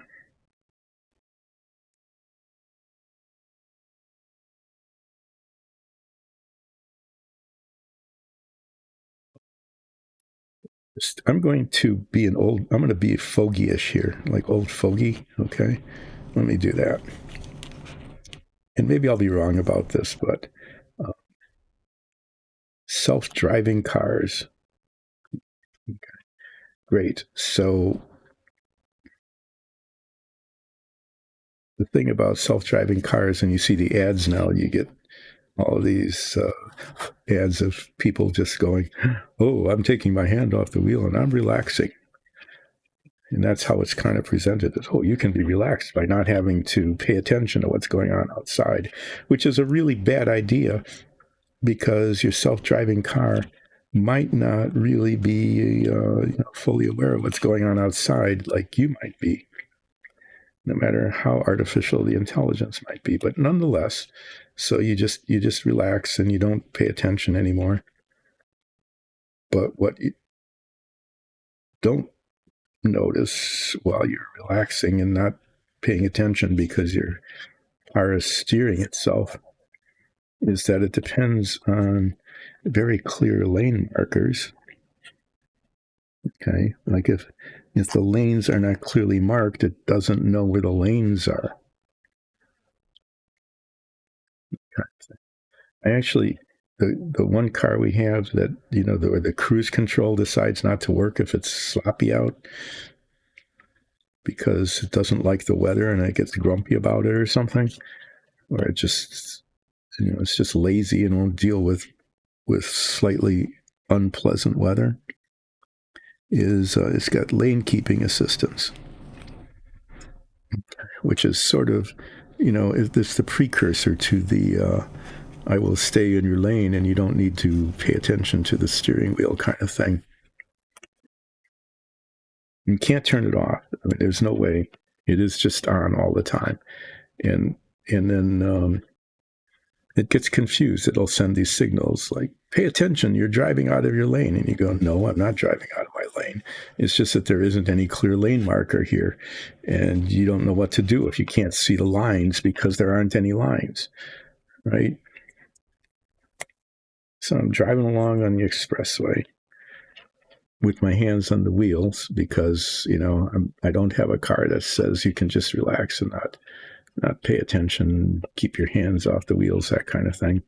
And all of a sudden the car lurches to the left. It's like, and it did. It just went lurched to the left. Well, what happened was that, as sometimes happens, paint got spilled on the highway. Probably from somebody painting lanes so that you don't have to put your hands on the wheels. So, yeah, so paint got on the highway and it made this big diagonal line across the lane. Big white line. And the lane keeping assistants thought that was the lane marker. And what did it want to do? It wanted to stay in the lane. How do you stay in the lane? You follow the lane marker. And the lane marker was a diagonal line across the lane into the next lane, all the way into the median. So if I just have to say this, just as a warning to anybody out there who's, driving along, not putting their hands on the wheels because it tells you to relax, that if you happen to come across a paint spill, you very well may be shot off into the median and maybe into an oncoming lane. I don't know if the artificial intelligence would pick that up or not. Anyway, I had to rant on about that because that was a real experience I had that didn't turn out to be terribly frightening because I was steering myself, but the car wanted to go to a place where it shouldn't because there was a paint spill. there. I did political ranting against technology because I think we overestimate its capabilities.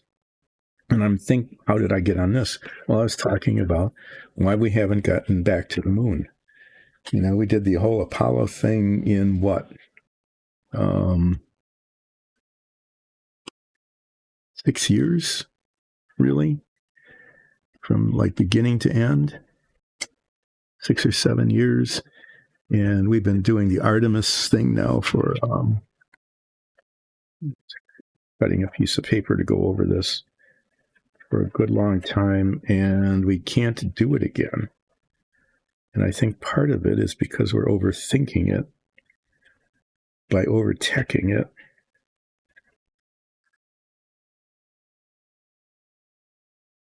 Just saying that I think sometimes trying to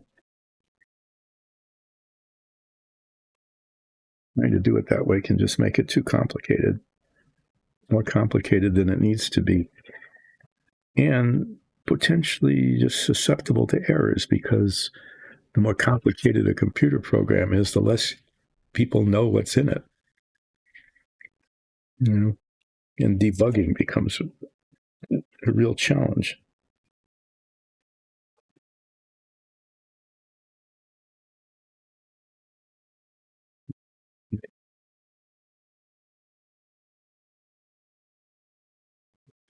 Really, we did it in the 1960s, and you can't do it now.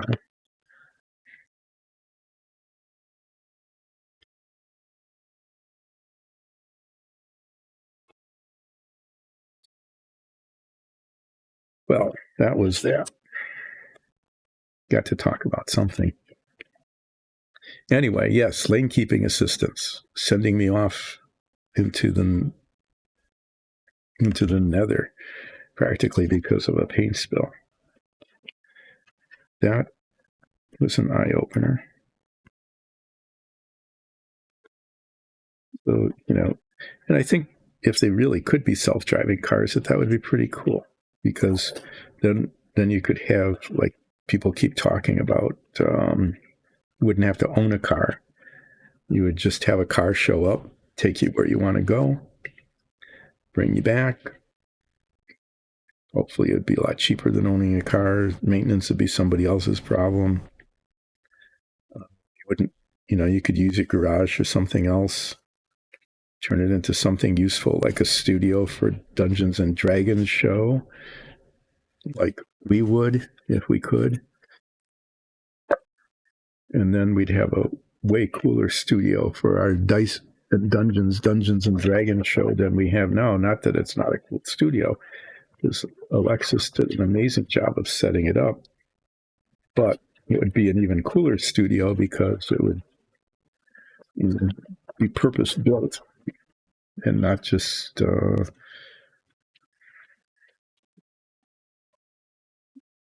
cut a piece of paper, right? Anyway, it would be an even cooler studio because it would be way cooler. And we could do that if we didn't need our garage for a vehicle that we would need to get to places, because we would just have robo-taxis come and take care of us. And I think that would be good if we could pull it off. But this is my test. This is the equivalent of the Turing test for self-driving cars. Okay. Go to Chicago, downtown, where there aren't any lane markings. Okay.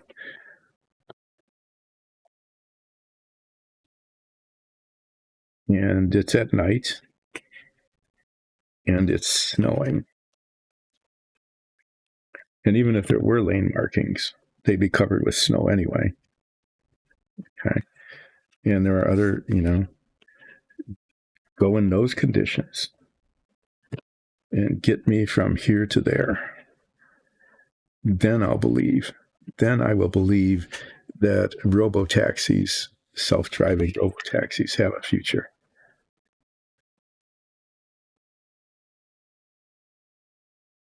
I mean, you don't have to go to Chicago. You could go to New York. You could go to Detroit.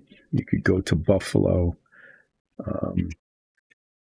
Probably even Cleveland. A place, a city where it snows at night in the winter, and it covers up all the lane markings, kind of covers up some of the traffic signals. It's dark, and you've got the great Star Wars effect going. Okay, you know what I mean? The go into hyperdrive, or in Star Trek you go into warp, and you just get this star pattern. You get that's how it looks when you look out the windshield, and the wind is blowing and the snow is coming at you.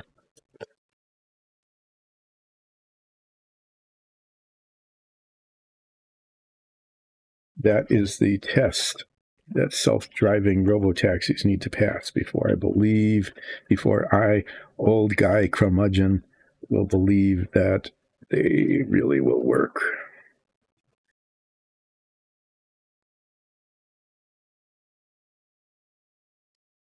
And I have my doubts, because when my cruise control decides that it doesn't want to work because there's some slush on the road that is kind of getting in the way of its camera, I'm going to be a little bit doubtful, just a little bit skeptical about the ability of self-driving robotaxis to make their way around in that kind of environment.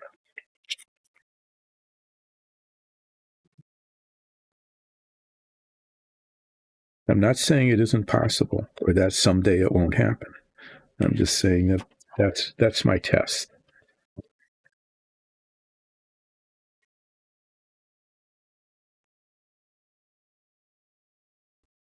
So there. I got about an hour left. That's probably about as long as it's going to take to get this thing done, because I need to mask the inside of the ring. Yeah, this will be interesting. At least it doesn't have the hinges on it. I'm going to do the other side first, because this has the hinge brackets on it. So again, I'm attempting to get the tape just slightly over the edge so that it covers up to the edge but doesn't fold over the edge.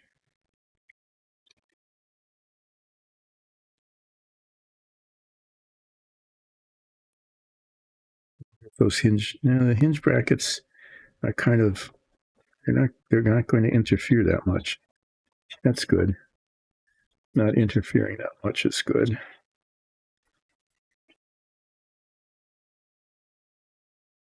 As I'm doing this, I'm saying, well, at least I was lucky enough and foresightful enough to get another roll of this tape, because this, I'm not sure this is going to last this entire bit here.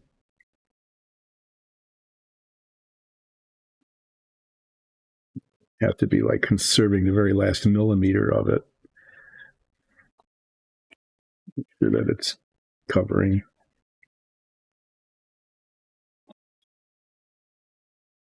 Easier for me to go from left to right because of my handedness. So anyway, yeah, that's a rant du jour. That was a rant du jour. Thanks for listening. If I didn't offend anybody, if there's anybody out there in the self-driving car business, there might be. I didn't upset you too much, but I have issued to you a challenge. The challenge is to get me from here to there in a city in the night in a snowstorm.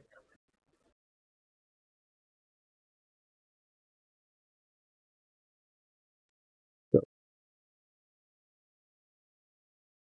you know that if you were a cab driver in the city, in the dark, in the snow, you'd be able to pull it off.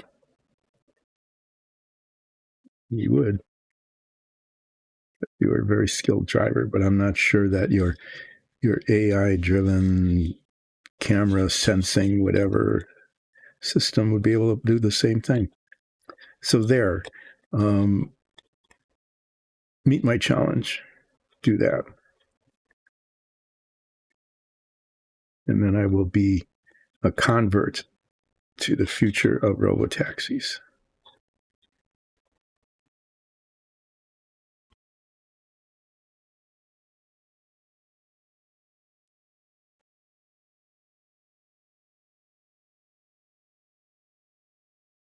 Till then, I'm just going to be a grumpy old guy saying, yeah, I'll believe it when I see it. That's an advantage of being a grumpy old guy, is just being able to be a grumpy old guy. And I'm old enough and grumpy enough that you can, find my, it's just that kind of thing where you just go being a curmudgeon and just saying, this newfangled. You can say words like newfangled. It's pretty cool to be able to just do that non-ironically, as you'd say, to say words like newfangled gizmo. How's that? That's a good old grumpy guy thing to say. You and your newfangled gizmos.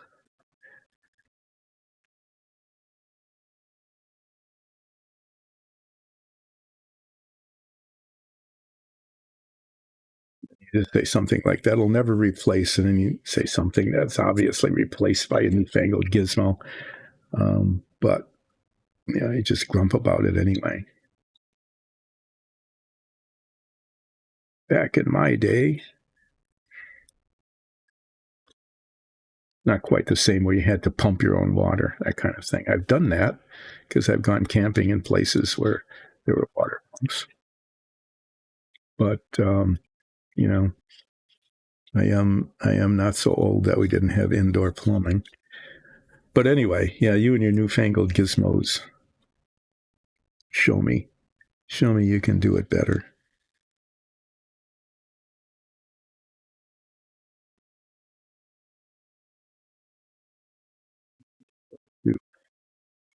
Kind of under here.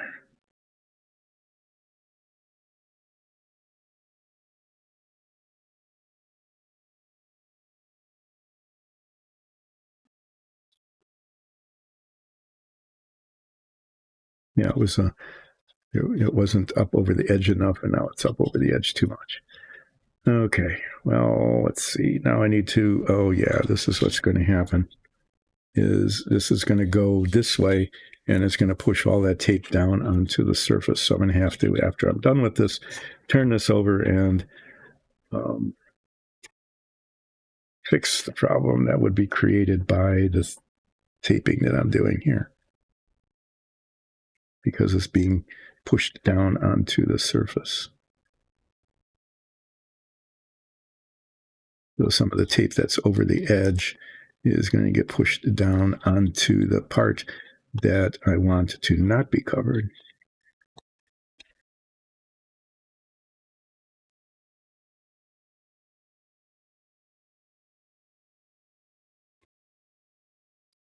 Newfangled. That's an interesting thing.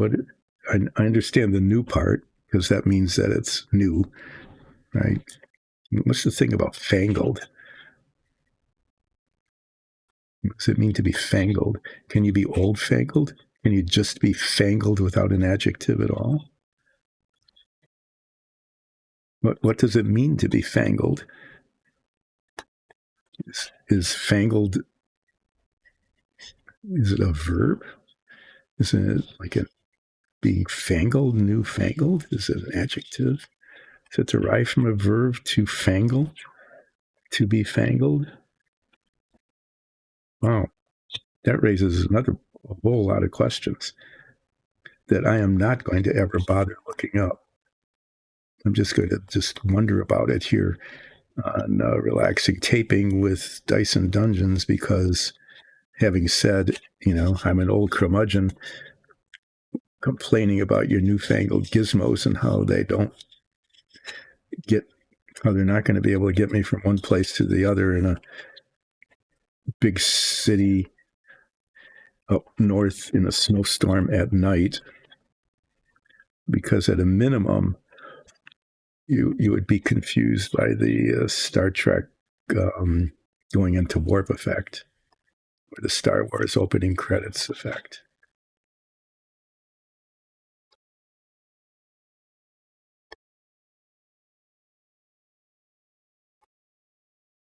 Yeah. So, in the snowstorm when it hits, you get these things like these things that would really be, I think, confusing to your AI system, like the stop signs. Okay, stop signs get covered in snow. Now what? Now what do you do? All you do is you see this white covered, confusing thing that may or may not mean something to you. If you're a cab driver, you know the city. You know that when you come to this intersection, there's a stop sign. You can barely see it, if at all, but it's there. So does your map of the city, is it so accurate and so detailed that it can tell you that there is a stop sign there even though you can't see it? I don't know. That's another test, right? It's another thing that your newfangled gizmo is going to have to do in order to convince me that it's ready for prime time.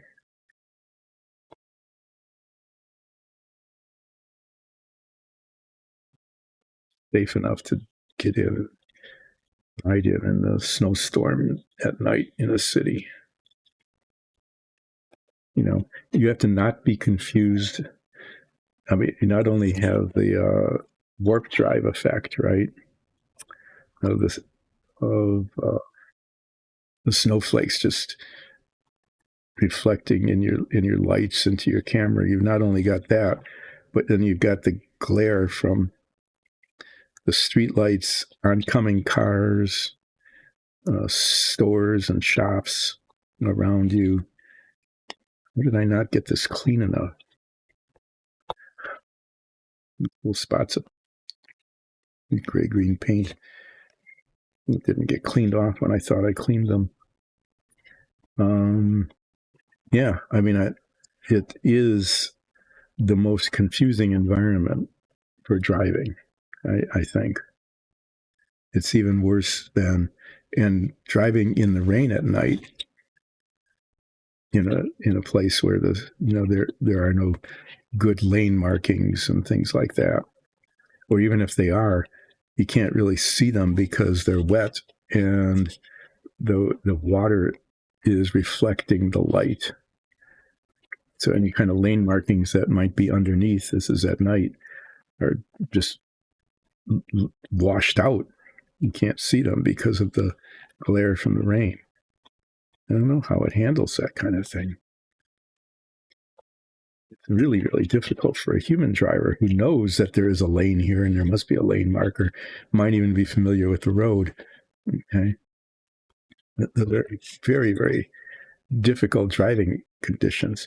Those are exactly the kind of driving conditions where if self-driving cars were able to manage it, it would be really a good thing, because humans driving in those conditions are having a very hard time doing that. You can't see anything. The feedback is distorted or masked or covered. So, to be able to just sit back, relax, even become inebriated because it's cold and wet and scary out, that kind of thing, to be able to do that while you're sitting in your incredibly reliable robotaxi, that'd be nice, but I'm not sure it can do that. Okay, now I need to somehow get a ring of paper on the inside of this.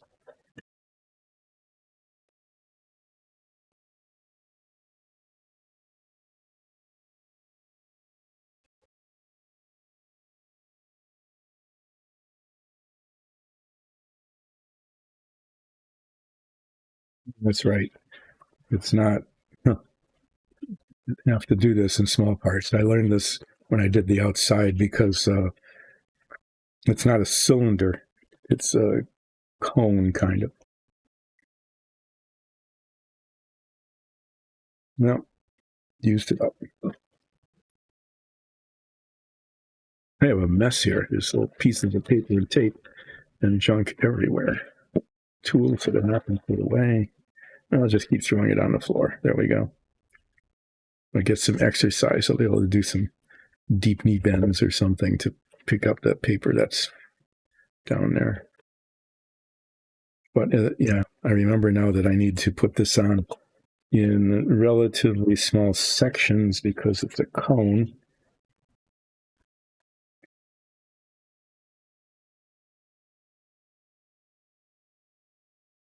And I'm using this tape because I am taping the paper up against a painted surface. And then I'll finish it with the less expensive blue tape. I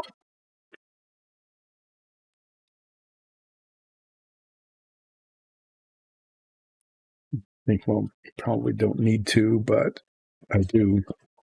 I will need to because I wanted to. I don't want there to be gaps.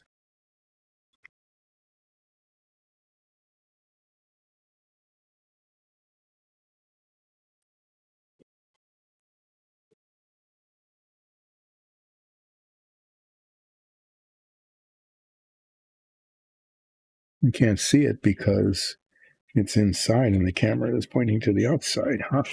I can see things you can't. That's what I'm doing. I'm just taping paper on here.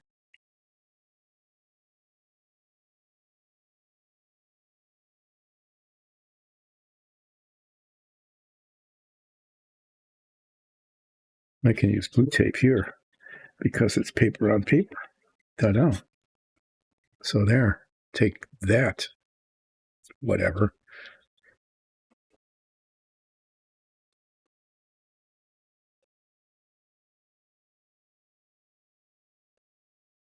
Well,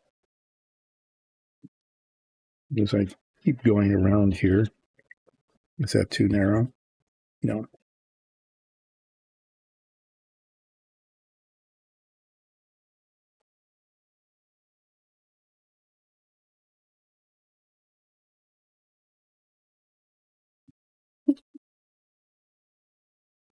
Why are you rolling from me?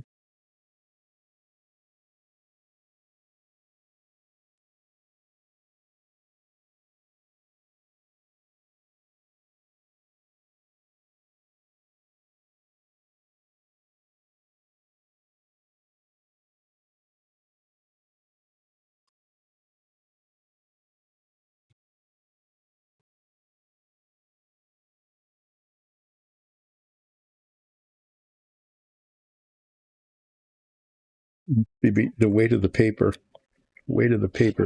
is making it roll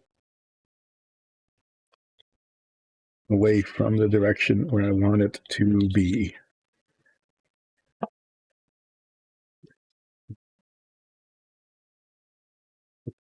The last bit will go here.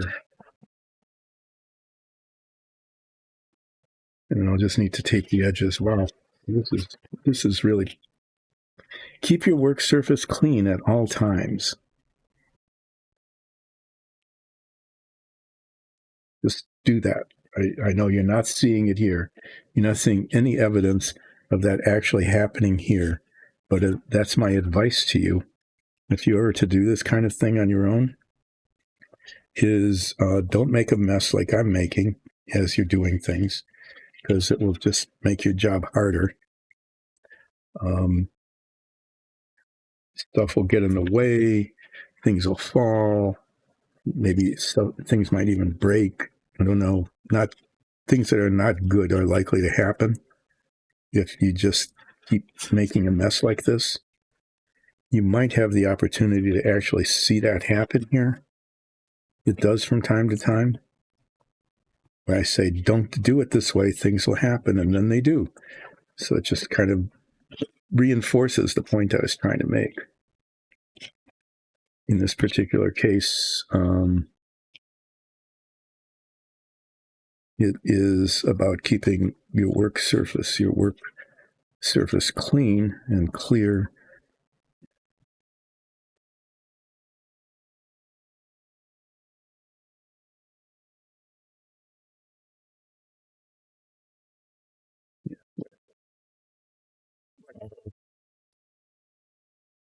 Getting masked, I'm putting blue tape.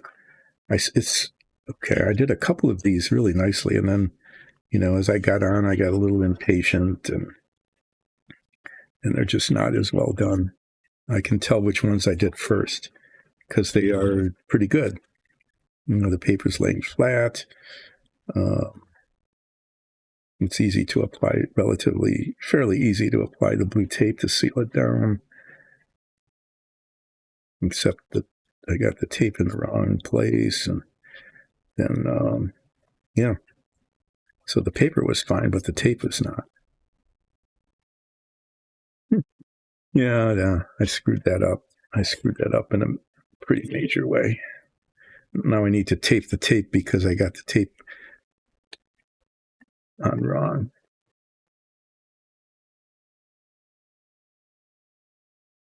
Things go like that. This is the please don't do it this way when you do these things part of the show.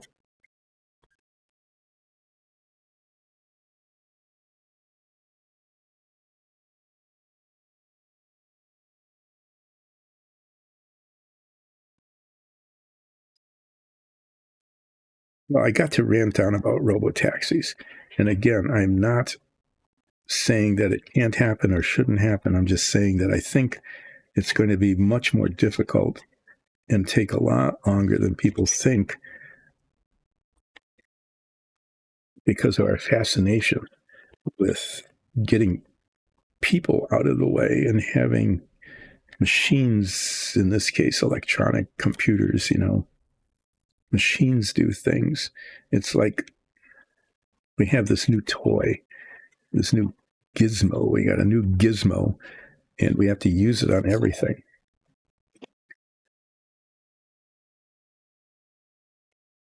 But it doesn't, it might not really work. It's kind of like nuclear fusion. Again, a wonderful thing. I really hope it works. But we've been 30 years away from having effective nuclear fusion reactors for the last 60 years.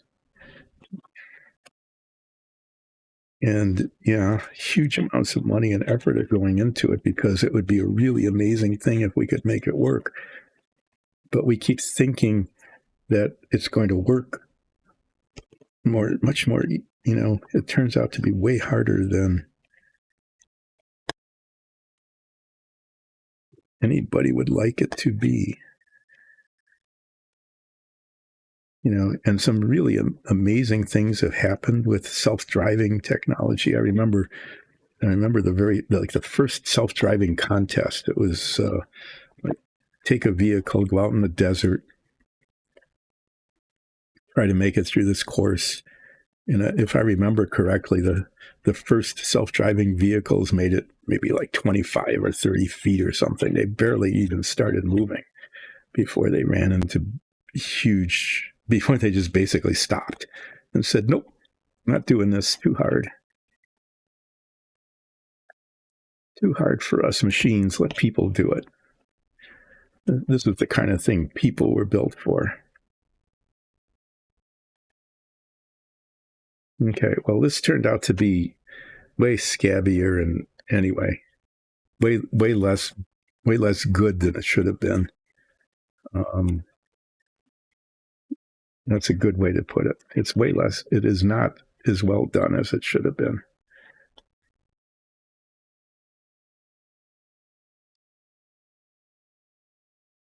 Push that tape down because I'm going to be spray painting the top of the edge here. And I don't want spray paint to get all the way inside and mess up the gray-green paint that I can't replace because I don't have any more. And I also don't want to have to remask everything in the other direction. So before I spray paint it, I will be, double checking the seal of the tape here,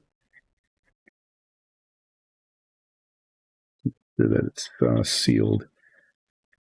So, also be checking to make sure that the tape isn't wrapped around the edges where I want it to be white.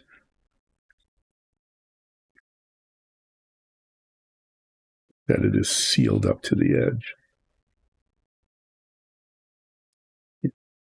This, I don't know if you can see it, but it got wrapped down onto it.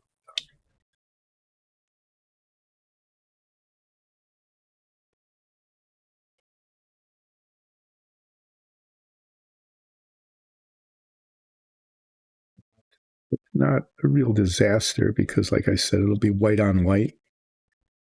Okay, but I definitely don't want the white to get onto the gray-green. So this seal, the edge, keep white paint on away from the gray-green paint is the most important part. But in order to store this, I need to, in fact, set it down. I mean, I could set it on its edge, but then the box won't close. So I just set it in here. And in so doing, will probably cause the tape to roll over the edge. Okay, well, those are taped. I will recheck the tape before I spray paint them, which will probably be tomorrow. I'll probably do that tomorrow sometime. And then on Wednesday, I will unmask them again, take a look at them, see how that is. Today, after I'm finishing with the stream, I'm going to be ordering more paint, probably pay like double what I need to just to make sure I got some. Oh, well.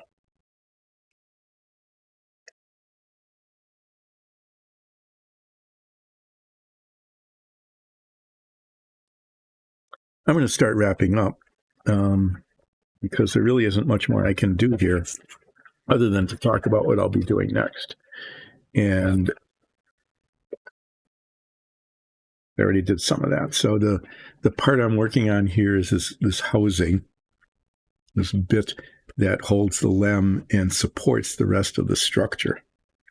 I'm expressing great skepticism about this because not so much that I can't attach these in a way that will support it. They rest on, there's an edge that rests over this ring. Okay, so it's technically supported pretty well. It's just if you unfold it, these hinges are going to experience pressure to pump them off. They're going to want to pop off.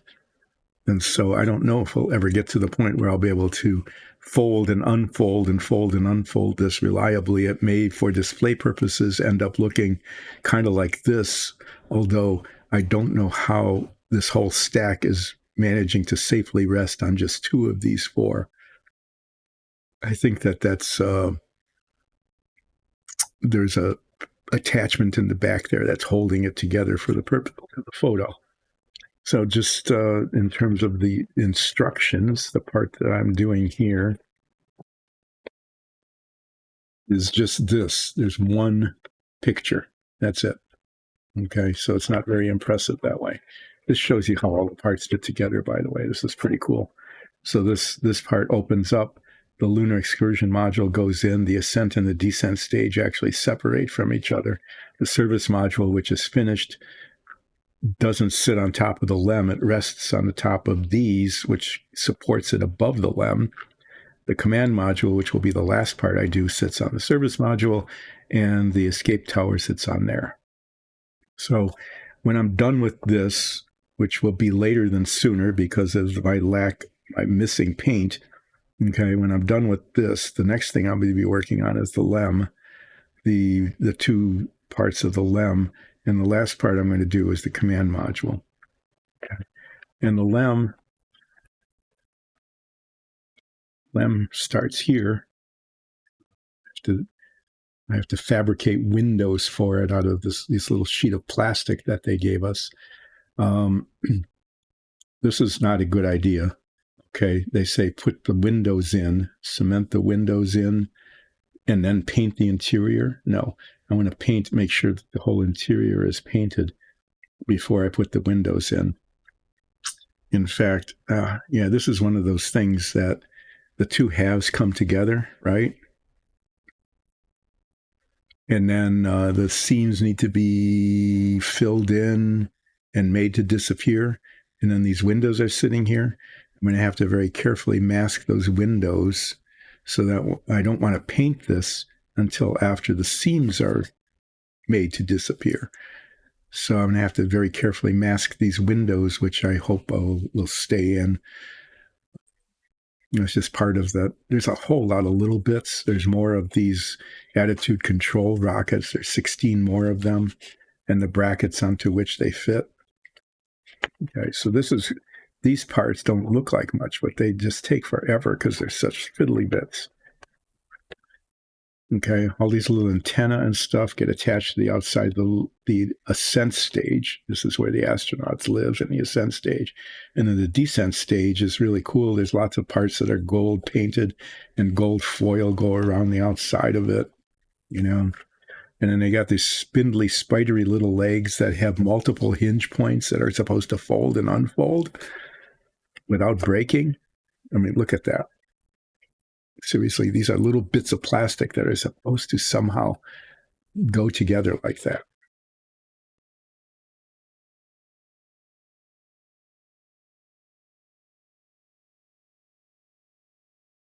Yeah, I just don't know.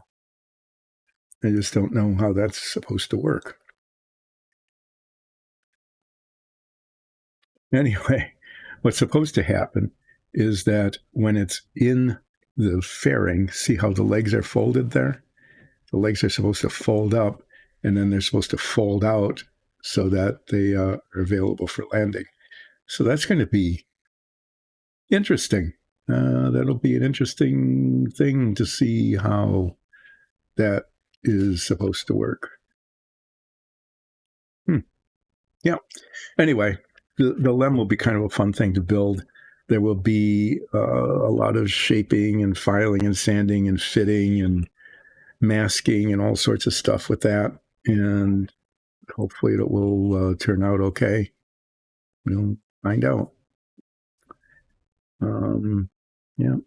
Hopefully this tape will adhere well enough. Finally paint the outside of it. So what I'll be doing tomorrow is painting all of this, the kind of pearlescent, glossy, semi-gloss white that the rest of it has been painted. It looks pretty good when it's done.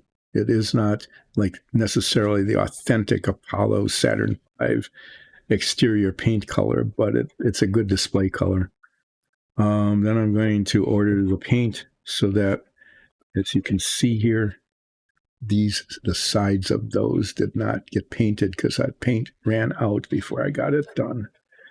Those are the least important parts, and so I waited till the end, and then there wasn't enough paint for them. So the assembly of this is probably going to be delayed for a while I wait for the paint to come in. In the meantime, I've got the LEM to work on, and I've got these little astronaut guys. I'm going to close this box because there's no need to keep looking at parts that I'm not doing anything with other than painting them later. I got these little astronaut guys, fronts and backs. Okay, this is the walking around on the moon guy. And you can see here as I hold them together that the seams they don't fit very well, and so the seams show very badly. So I'm going to on Wednesday, while I'm waiting for the real good paint, I'm going to work at trying to get these parts to fit better, and then I will cement them together and then spend a lot of time filling in the seams, which are going to show because the astronauts did not have gaps the astronauts definitely did not have gaps in their body going down from their shoulders to their legs. So they will continue to live separated front and back in this container. I don't know if you recognize this or not, but yeah, it's even got a place for you to label it. It's a sample container. All right. I'm going to end early today because we do have that repair person coming. There isn't anything really more I can get done today, unless you want to watch me clean up the work surface, which you can't because it's off camera. I'm going to leave this on here. I'm not advertising this stuff. It just happens to be a really nice box. I'll leave that up there so you can see what I'm working on. So I'm going to paint the outsides of these, the pearlescent white paint. I'm going to wait patiently, impatiently, very impatiently, for more gray-green paint to show up so I can have some for touching up, which there will be, and for spray painting the hinges that need to be done yet. I'm going to work on the astronauts on Wednesday. That's going to be slow, fiddly, doing a little bit of sanding, a little bit of filing, fitting the parts together, seeing if they can fit, doing that iteratively until finally they fit well enough that I can cement them together and probably hold them together. I'm going to be using highly sophisticated clamps, very sophisticated clamps like clothespins and my favorite, alligator clips. Alligator clips are really good. They put a lot of pressure on. The downside is they got these little teeth, which will probably mar the surface of the astronauts, but the surface of the astronauts are highly contoured. And so unlike a smooth surface, like the insides of these panels, it'll work really well. So you'll probably get to see clothespins and alligator clips in action on Wednesday, grabbing together the arms and legs and heads of astronaut figures.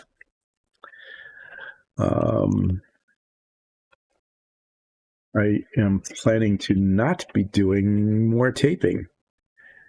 Not like taping as in recording on tape, but taping as in like applying this stuff to the outsides of the model on Wednesday. I shouldn't have to be doing that.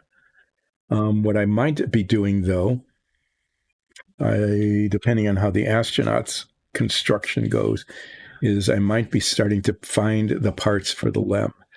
And there's, like I said, a lot of little fiddly bits, little tiny little pieces and things that I'll need to find. And they'll no doubt need some refinement with sanding and filing for them to work well, for them to fit. I know, for example, like the little attitude control rocket nozzles that you can see here, I know for a fact that those require sanding because there's of the way they attach to the plastic screws. And there's 16 of those. I've dealt with those before, and it's kind of annoying. Anyway, there's lots of little fiddly bits on here. I need to find all the pieces. I've got a little tray over there where I can line them up so that they are more or less in the position where they need to be assembled, so that I know which parts go where, because some of them have broken off and I don't have the numbers, the part numbers anymore. So I'll have to just use the instructions, illustrations to see where they fit. But yeah, I'll start pulling together the parts for the LEM and then trying to decide what to do about the windows on the LEM. Not so much, I don't have a choice. I have to use that template to cut them out of the little piece of plastic that they gave me. Okay. But I understand I can paint the inside of the LEM. That's not a problem before assembling it. But I have to put the windows in before I put the two halves together. Let's show that to you again. Okay. These little windows that use the window pattern to insert them into the inside of the LEM. These are the little windows that they look through, the little eyes of the LEM, kind of, that look down at like a 45-degree angle onto the surface. they have to go in before the front and back are put together. And when the front and back are put together, there will be a seam that will show that will be really annoying, especially since this is painted a metallic color. I'll need to get that seam covered as well as I can. But then painting the outside with those windows, I don't know.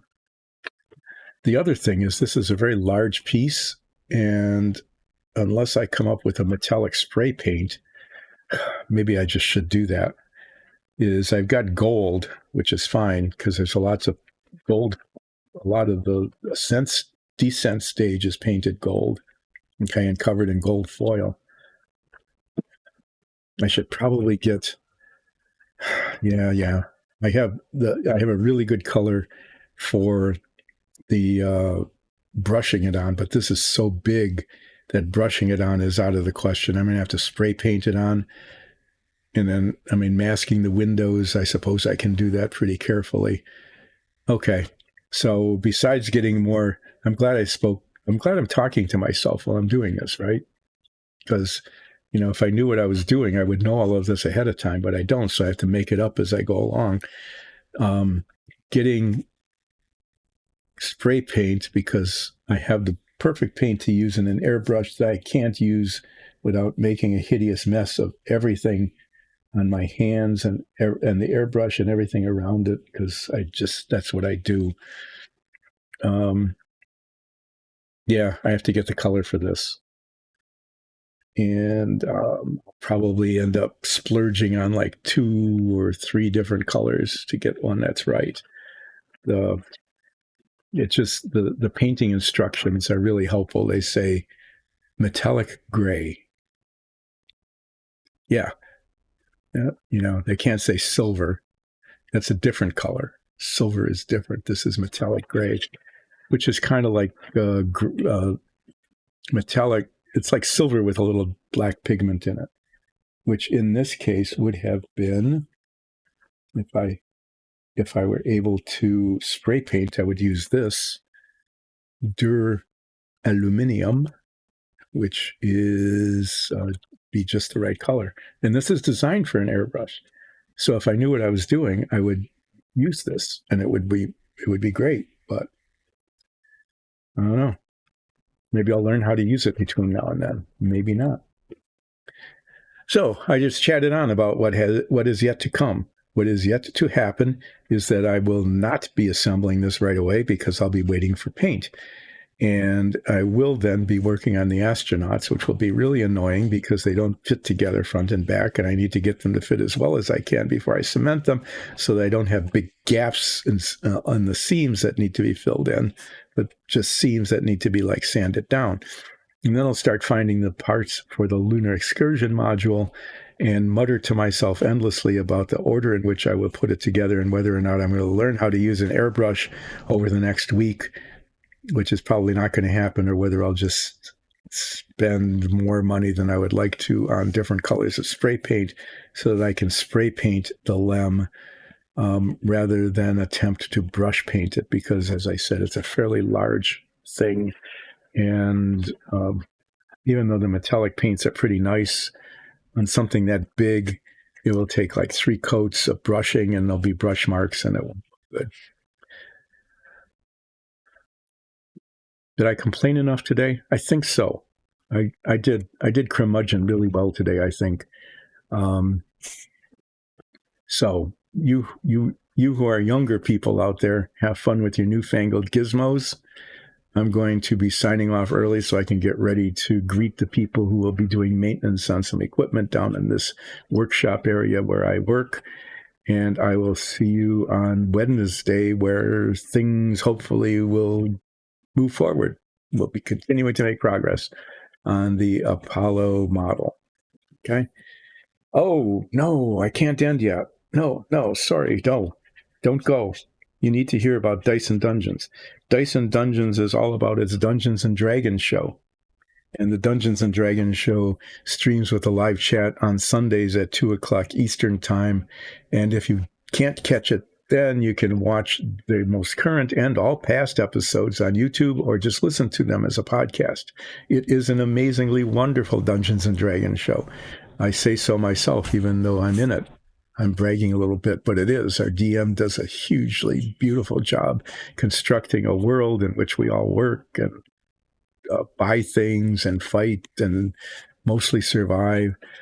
But yeah, it's a outstandingly entertaining Dungeons and Dragons show, and you should watch it because it is worth watching.